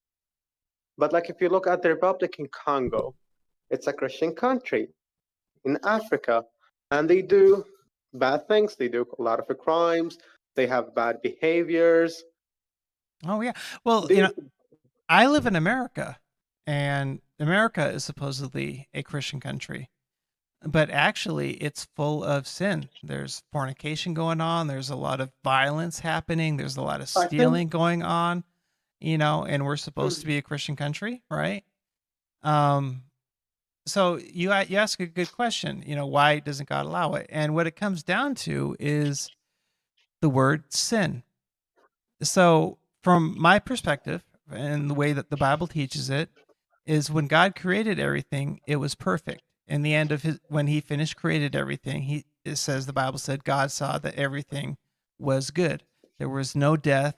There was no rebellion. There was no animals eating other animals. There was no corruption. There weren't even any thorns on the ground. You could walk around barefoot and not have to worry about stepping on a thorn. But then when we rebelled against God and broke his commandment, the earth, all of creation itself was literally broken, and a curse came upon all of creation, where all of a sudden all this violence and stuff came upon. So what we're talking about of this evil and all these things that other people are doing, even in America, we're supposedly a Christian nation. It's not God doing it, it's the human being doing it. So the answer to that is, first, Jesus Christ is going to come back very soon, I believe, and he's going to put a stop to all of this. But also, we have to take responsibility for our own actions and for what other people do. God gave us the gift of free will to choose what we want to do. Nothing is predestined for us. So we have the choice whether or not to love our neighbor or to hate our neighbor. We have the choice of whether or not to go out and murder someone or save their life. We have that choice to do that. Because we, as a Christian, we believe that we're not just physical beings. We have a spirit that's life, because we believe we were created in the image of God, and that even though this body dies, my spirit is still going to go on continuing living. Death in the eyes of a Christian is just separation. So there's two deaths. The first death is the separation of the spirit and soul from the body. And then the second death is the eternal separation of the spirit and the soul from God, who is everything good and pure and holy. So does God have the power to stop it? Yes, absolutely. And we can see through time that he has stopped it. He lets it go only so far, and then he says enough is enough. But at the same time, we have to understand that this creation is under a curse from sin, which a lot of people take lightly. But God equates all sin as equal. He considers lying as horrible as murder. And matter of fact, in the book of Revelation, he says all liars, fornicators are people who sleep around, and those who commit murder will go into the fiery pit that was originally created for Satan and his angels. So God considers all sin equal. Matter of fact, in the epistles, which are the letters to the churches, James chapter 2, it says, if you're guilty of one sin, in the eyes of God, you're guilty of them all. So even, us as human beings, we like to grade sins on a different scale. Like lying is, everyone does it every single day.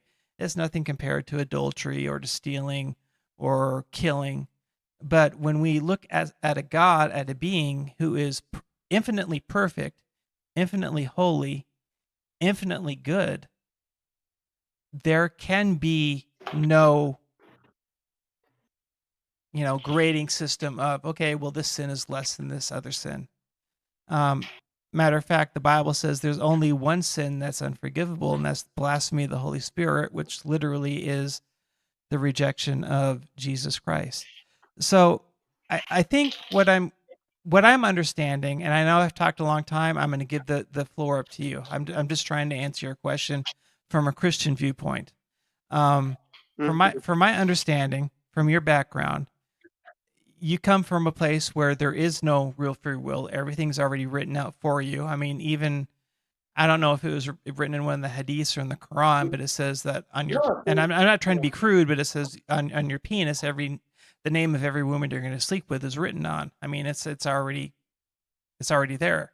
If you're going to commit adultery, it's already been predestined for you.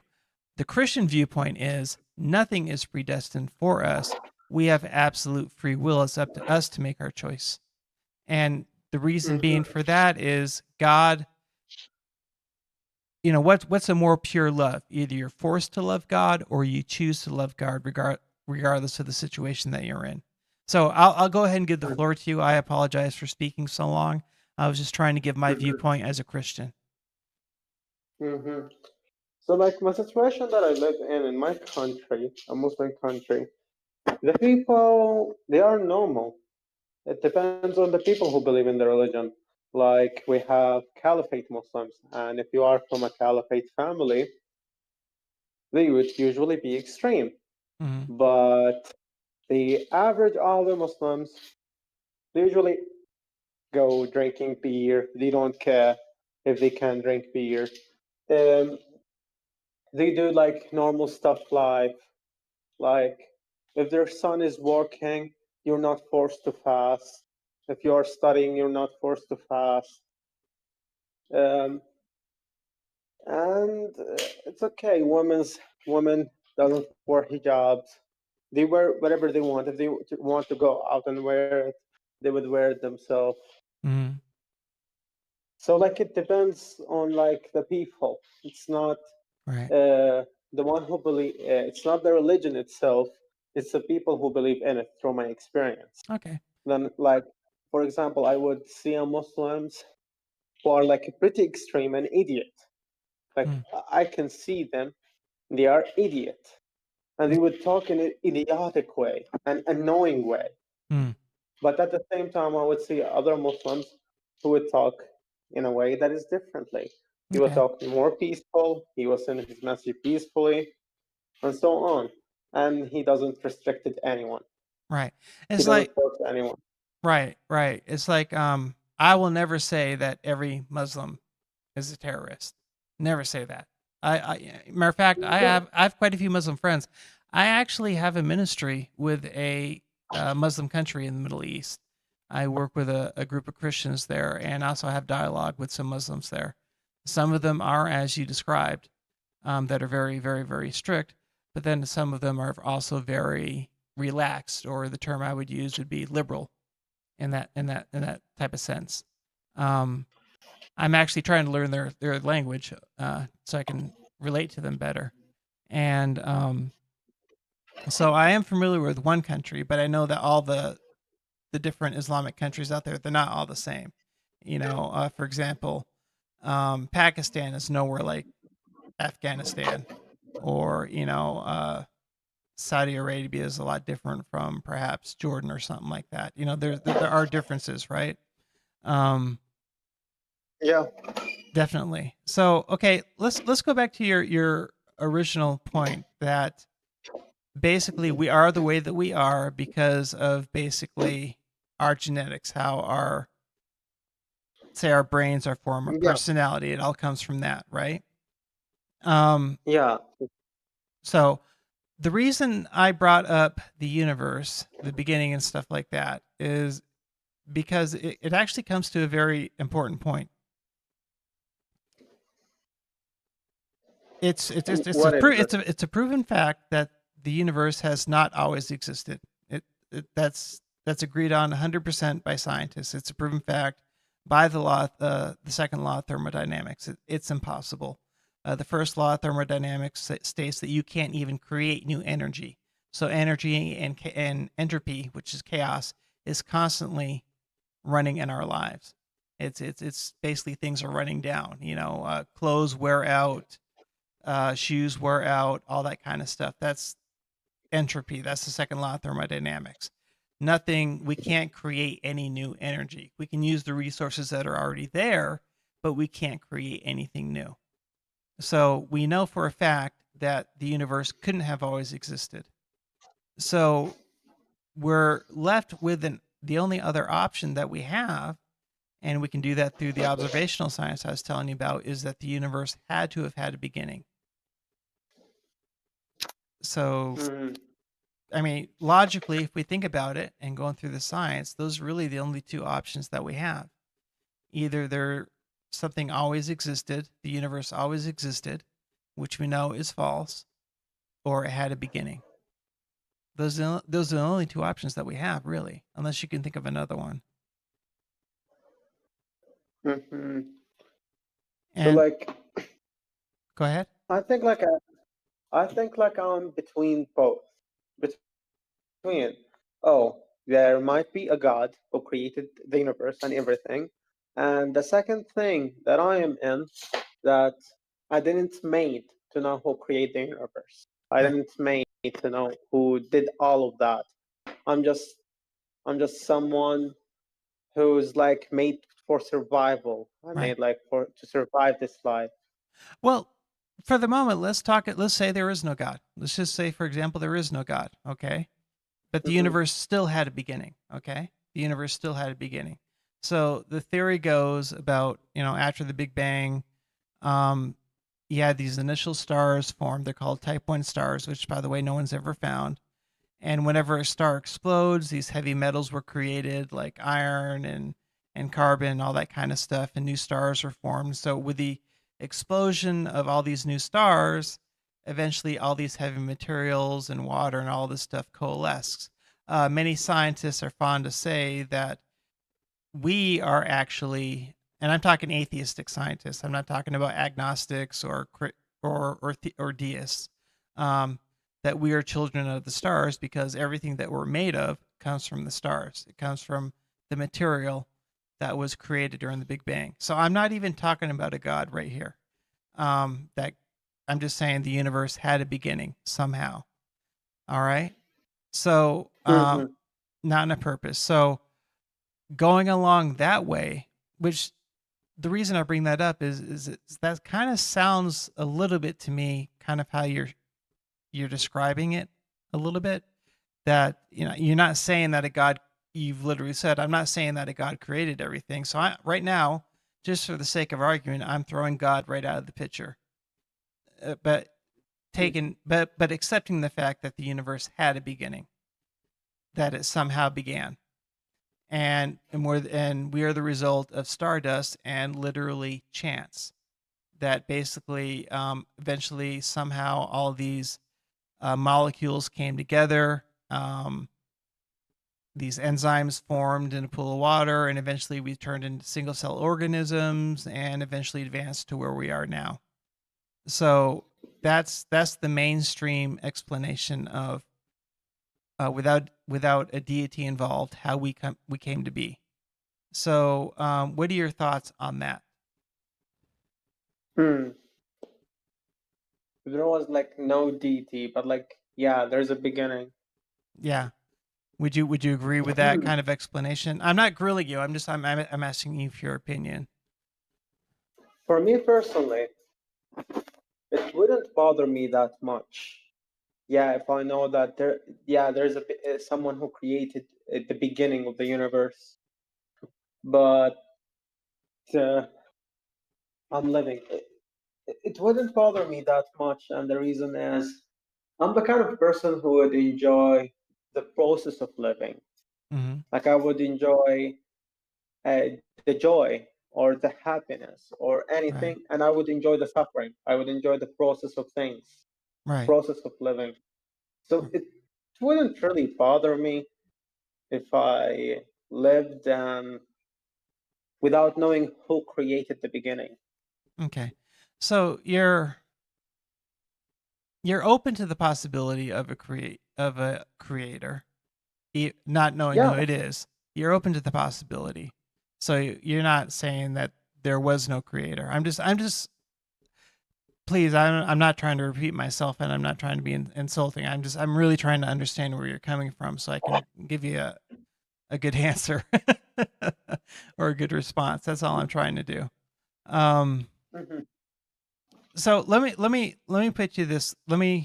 put it this way. If we take a deity, a god, out of the picture completely, okay, and we go just by pure naturalism, that the universe had a beginning, and that is an established fact. According to materialism, everything that's happened has happened by chance. So even our bodies and our brains, and if we think about it, if everything happened by chance, our brains are just random neurons firing off inside of our heads. And the question is, if everything happened by chance, even our brains come together through chance, how can we trust our brains, our thinking, to know if that's even correct?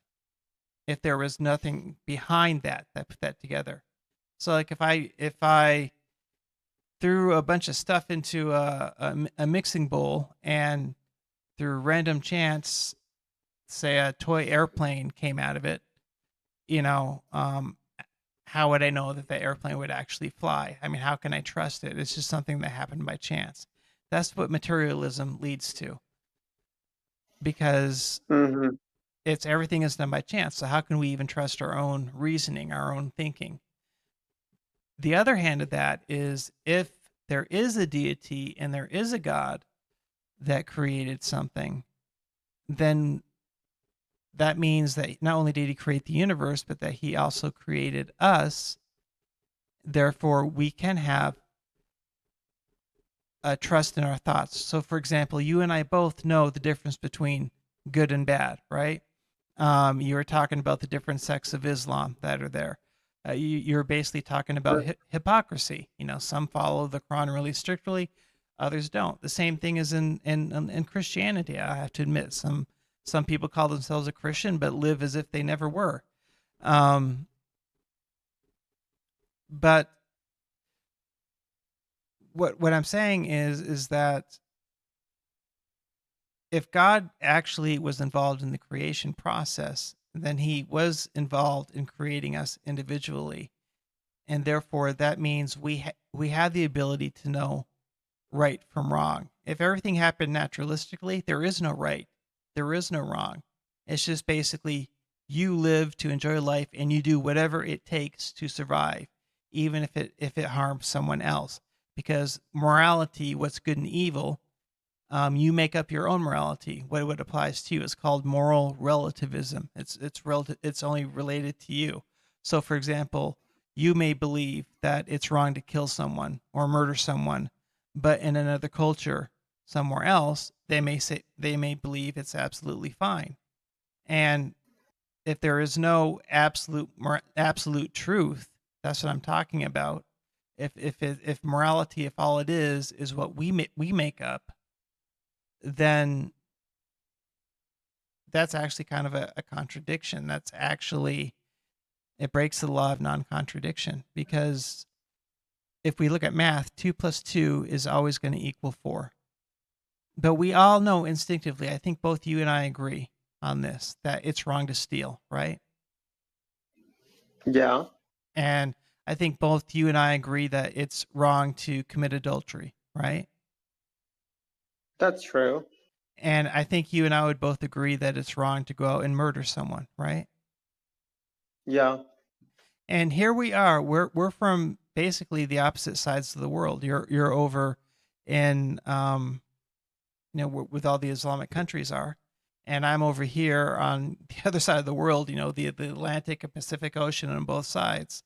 Yet here, you and I, we've never met before, we've never talked before, but we all agree on those three same issues.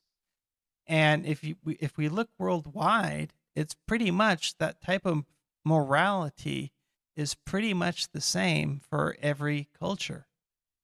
So my question is, if that is true, and I haven't found evidence yet to prove that it isn't true, where did that morality come from? Where did that absolute truth come from?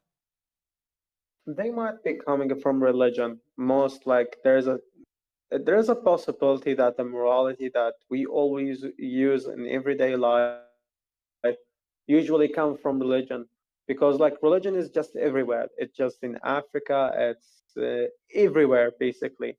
But if you look at a tribe who never interact with any religion, like maybe in Africa or somewhere, they Mm-hmm. never seen any religion, you would see that every tribe they have their own moral.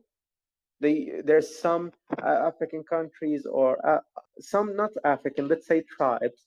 There would be some tribes that they would believe a killing outside their tribe would be something moral, but would be others saying um, um, basically different.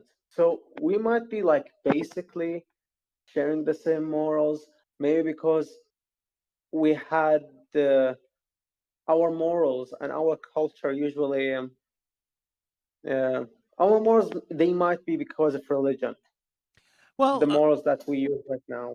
yeah, I see the point that you're making, and it's a really good point. It is. Matter of fact, I don't know if I told you this. I've never been a Christian my entire life. I think I already told you my story about that. Um, But there are tribes. So in the Americas, there's South America, and there's this place called the Amazon forest. It's huge, and there are still tribes in there that to this day haven't been discovered. And but still, when missionaries or new people go out to meet them, there's I'm talking about very basic morality. I'm not talking about complicated rules like you have to wear a hijab, you have to pray a certain amount of Yeah. times a day. I'm not talking about stuff like that. I'm talking about the very, very, very basic stuff. And to me, there's a difference between murder and killing. So, for example, if someone were to invade my home and attempt to hurt me or one of my loved ones, it wouldn't be murder. If it would be self-defense for me to defend myself, and if that person happened to die, that's not murder. That's me protecting my family and my loved ones.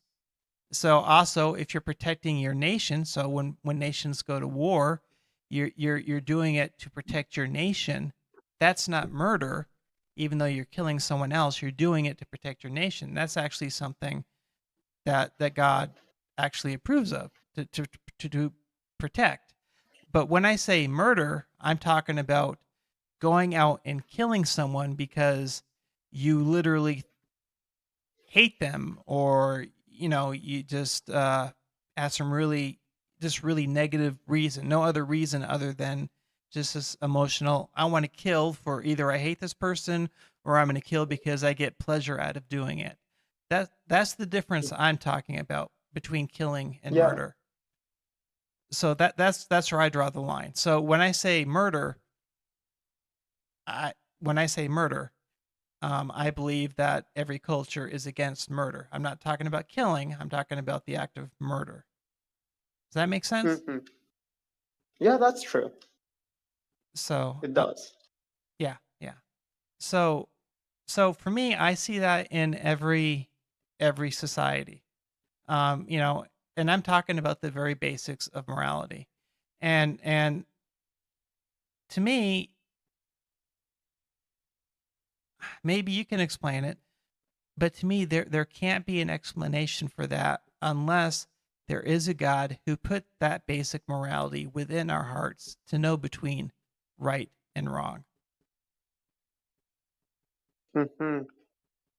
But the interesting thing that these people, they didn't know Christianity, they didn't know Judaism or Islam or Christianity. Mm-hmm. And every tribe has their own special morality.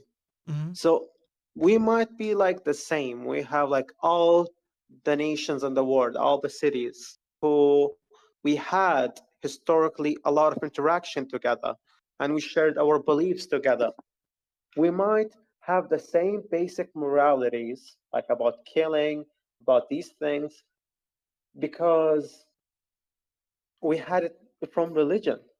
Mm-hmm. That might be because, but if you look at natural tribes who never had interact with us, they usually have a different basic moralities. Do you think that it's an obvious thing to kill someone for pleasure? Um, well, I think it's an obvious thing if you're a psychopath, if there's something mentally wrong with you. But okay, so let me give an example from my country's history and my region.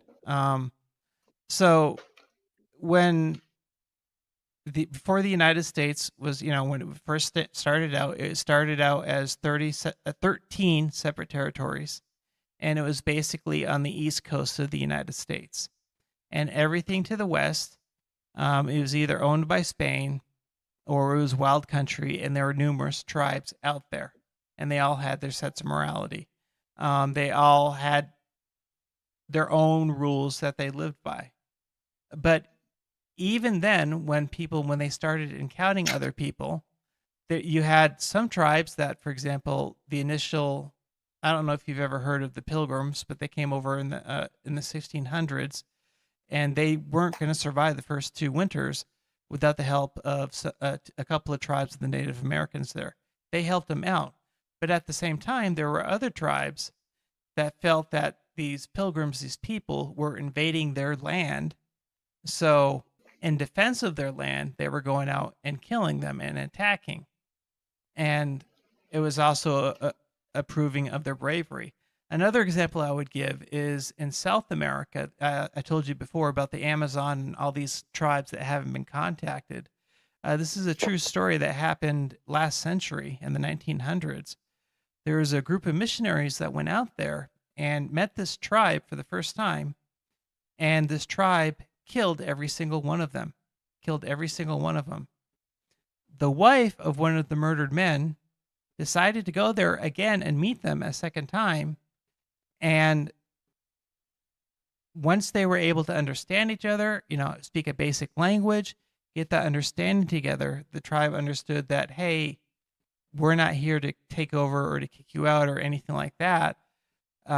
We are coming to preach our religion. True, that's true. But once they understood that, actually a lot of them converted to Christianity.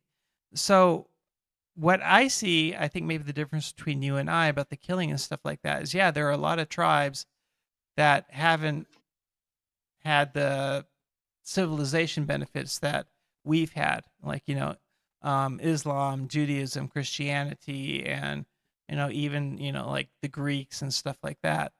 But they still have that innate knowledge. I mean, they're basically defending their territories, what they were doing. They're trying to protect themselves. They didn't want outsiders coming in and, destroying them or running them off their land or anything like that. So in that sense, that's not murder. And again, every tribe that I know of, and I don't know of every single tribe. I'm not going to make that claim. I don't know of every single tribe. But the ones that I've looked into, and I've looked into them a lot in my 50 years of life, is they do agree that stealing's wrong, that adultery's wrong, that murder, I'm not talking about killing, is wrong, and certain other things are wrong. It's just something that's built into them. Now, there is a chance, we can do like a criminal, for example. Say you steal for the first time and you get a thrill and a joy out of it. You know it's wrong to do, but you do it anyway. But if you keep on doing it, all of a sudden it no longer feels wrong to you. What that is that's basically you're basically burning that part of your conscience. You're basically taking that away. It was originally there, but since you continue to ignore that particular part of knowing between right and wrong, you just ignore from that point onwards that it's wrong and you continue to do it. But the fact still remains, the first time you do it, at least the first time, probably the first few times actually that you do it, it's the wrong thing to do, even if you get a thrill out of it. I've watched documentaries on serial killers here in America, and there was this one serial killer who went up and down the southeastern coast of the United States, and he killed, I think, 4 or 5 people before he was finally caught. And when he was caught, he literally said, I'm so glad this is finally over. Now I'll stop killing. Because he knew he got a joy out of it, but he still knew instinctively that it was wrong. And this wasn't killing, this was murder. You know what I'm saying? Yeah. It's interesting, but we look like at the special cases. Like most serial killers, they would do killing for the fun of it, or they would do it. But there's some special cases where serial killers, like this case that you provided, I think this guy is like a special case, and the tribe who converted to Christianity is also a special case, because look at the guy who got in a boat and he got to want to go to an Indian tribe that is in India, and they killed him. He wanted to convert them to Christianity, and other tribes in the world, and they killed them, right, even though there was no language barrier. Right, and I understand that, and I've actually, I know about that story, but if you look at it from their perspective, why were they killing the man? Uh, and their perspective, I don't know. They might think that if I was someone who has zero interaction with anyone, and I was someone like them, I only know my family, I only know my tribe, Hmm. I would think that dude is crazy. Right. Yeah, that's how we would look at it, but perhaps they're looking at it at themselves as they want to protect their culture. They don't want outside influence. Matter of fact, I think the tribe that you're talking about, it's against the law for anyone to go out and approach them. You have to leave them alone. And this Christian that went out in a boat broke the law, and he ended up paying the price for it. But the way I'm looking at it is, I think this tribe wasn't trying to murder him. I think they were trying to protect themselves. They wanted to remain isolated. They didn't want to be corrupted by the outside influence of the world. So I don't think that for them it was murder. I think for them it was self-defense. Mhm. Yeah, Um, for me, like, yeah, like I see your view. yeah, Mm, For me, like, I see it as someone vulnerable coming to a tribe, a known tribe, and this is a tribe known for their violence act, and they don't want to interact with society, and you go to them, walk to their land, they would think like maybe you were an intruder, you were something yeah, weird. exactly. And so they wanted to defend themselves, right? They wanted to, you're an intruder, you're someone weird. What do are you going to bring disease to our tribe, or what's going to happen? Um, so it would be an act of self-defense, just like, when countries go to war. Like, I'm going to use an example of, there's a huge conflict between India and Pakistan right now. And they almost went to war, I think, recently. And both countries are nuclear countries. And I thank God that that didn't happen, because I have many friends in those areas, and but those were people who were protecting their own national interests, and I know there's a big conflict over like the territory of Kashmir and everything, but they're doing it in the interest of their nation. They're not doing it because they're simply seeking to go out and murder. They're doing it to protect what they believe is theirs. So I think the same concept on that large scale can still be applied to a tribe, even if it's a smaller tribe. It's not a huge country like Pakistan or India is. Um, Hmm. and I guess maybe the reason I come from that viewpoint is not only as a Christian, but because I know how my country started out. We had a doctrine called the Great Manifesto, which is basically to create a country from one ocean all the way over to the others. And this is something that happened in the started in the 1600s and ended in the 1800s. And basically, what we did is we drove out all of the tribes that were there. We put them on reservations, which is just basically government land, saying, "Okay, we'll give you this land, but the rest is ours." So a lot of what my countrymen did was basically they invaded their territory and took over and killed and murdered and just so that my country could take over and expand. That, in my eyes, is evil. And in the response of the individual tribes that was there, they were trying to defend themselves. Now, were those tribes always honorable and were they always noble? No, I mean they did some pretty horrible stuff too, but I guess that's partly what colors my viewpoint on things as well, knowing the history of my nation dealing with individual tribes. Hmm. You know, and then of Mm. course, so I don't know. Maybe we're both saying the same thing and just maybe slightly misunderstanding each other. Maybe we're both in agreement on this. I'm not sure. Yeah, like we may be both in agreement. Yeah, yeah. So Hmm. for me, it points out to me that there is a God, because I believe that we have that free will to make that choice. And that the result of our actions, we're sinners. Sin means to rebel, to commit evil. That's part of our nature. And the answer to that was God coming in the flesh and paying for our sins with his own blood, shedding it on the cross. And instead of us being judged by our righteousness, it's God judges us by his own. It's like if you go to court, say someone takes you to court because you owe a large amount of money to someone and you can't pay it off. And the judge finds you guilty of that. But if someone in the witnessing, I don't know how the legal system works in your country, but in my country, when we have court, there's a place for people to sit down and witness the trial proceedings to happen. But imagine someone in the back stands up and say, hey, I'll pay the debt that this person owes.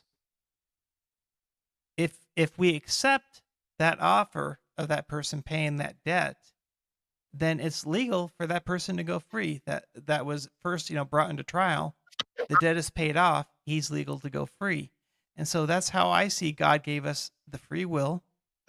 He came and shed his blood. He paid the price for our sins that we should have paid. And then we have the choice to whether or not accept that payment and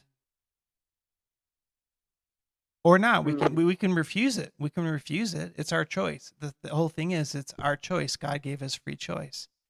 And that's how I view the things, because, as I mentioned earlier, all sin, from lying to murder, if you're looking at a pure and perfect God, it's equal to him. One is as bad as the other. So if someone else paid the price that we were supposed to pay, it's legal for us to go free. So to me, that's the answer. Yes, there's a lot of evil going on in the world right now. Why doesn't God stop it? He hasn't stopped it completely because he wants to show that there is evil and corruption out there. And he wants to give us the chance to choose that, even if we're going through all of that, whether or not we're going to choose to love him anyway. I'm gonna end on this, and then I'll let you have your last say. I just turned 50 this month, and for the past 10 years, I've been dealing with a really horrible illness where I'm in constant pain every single day. Just recently, my doctors have talked to me about getting ready for the end of my life. I have problems with my heart. I have problems with my digestive system. I have problems with my brain. My eyes, I'm starting to go blind. I have nerve pain in my feet and in my hands. I get tired very, very, very easily. And I have two choices. I can either scream and throw a fit and yell at God and say, God, why would you allow this to happen to me? What did I ever do to deserve this? Or I could choose to just put all my trust in him, believing that he's going to take care of every single need that I have, and love him for that. And what I've done is I've chosen the second option. I've chosen to trust God. And I really believe that God is a God of love. And if he creates someone with free will who's going through suffering, no matter whatever that suffering may be, and that person still chooses to love their creator, that God, that love is much more powerful than something that God created to automatically love him. Would you agree with that premise? Yeah, I would agree with that. So that's where I come from as a Christian standpoint view, and I really believe that's how God works. He does allow some evil to happen in this world, and it's getting worse every single day. And I do believe that there is a time when there is going to be justice. God's going to put an end to it all, and he's going to rule, and he's going to say no more of this.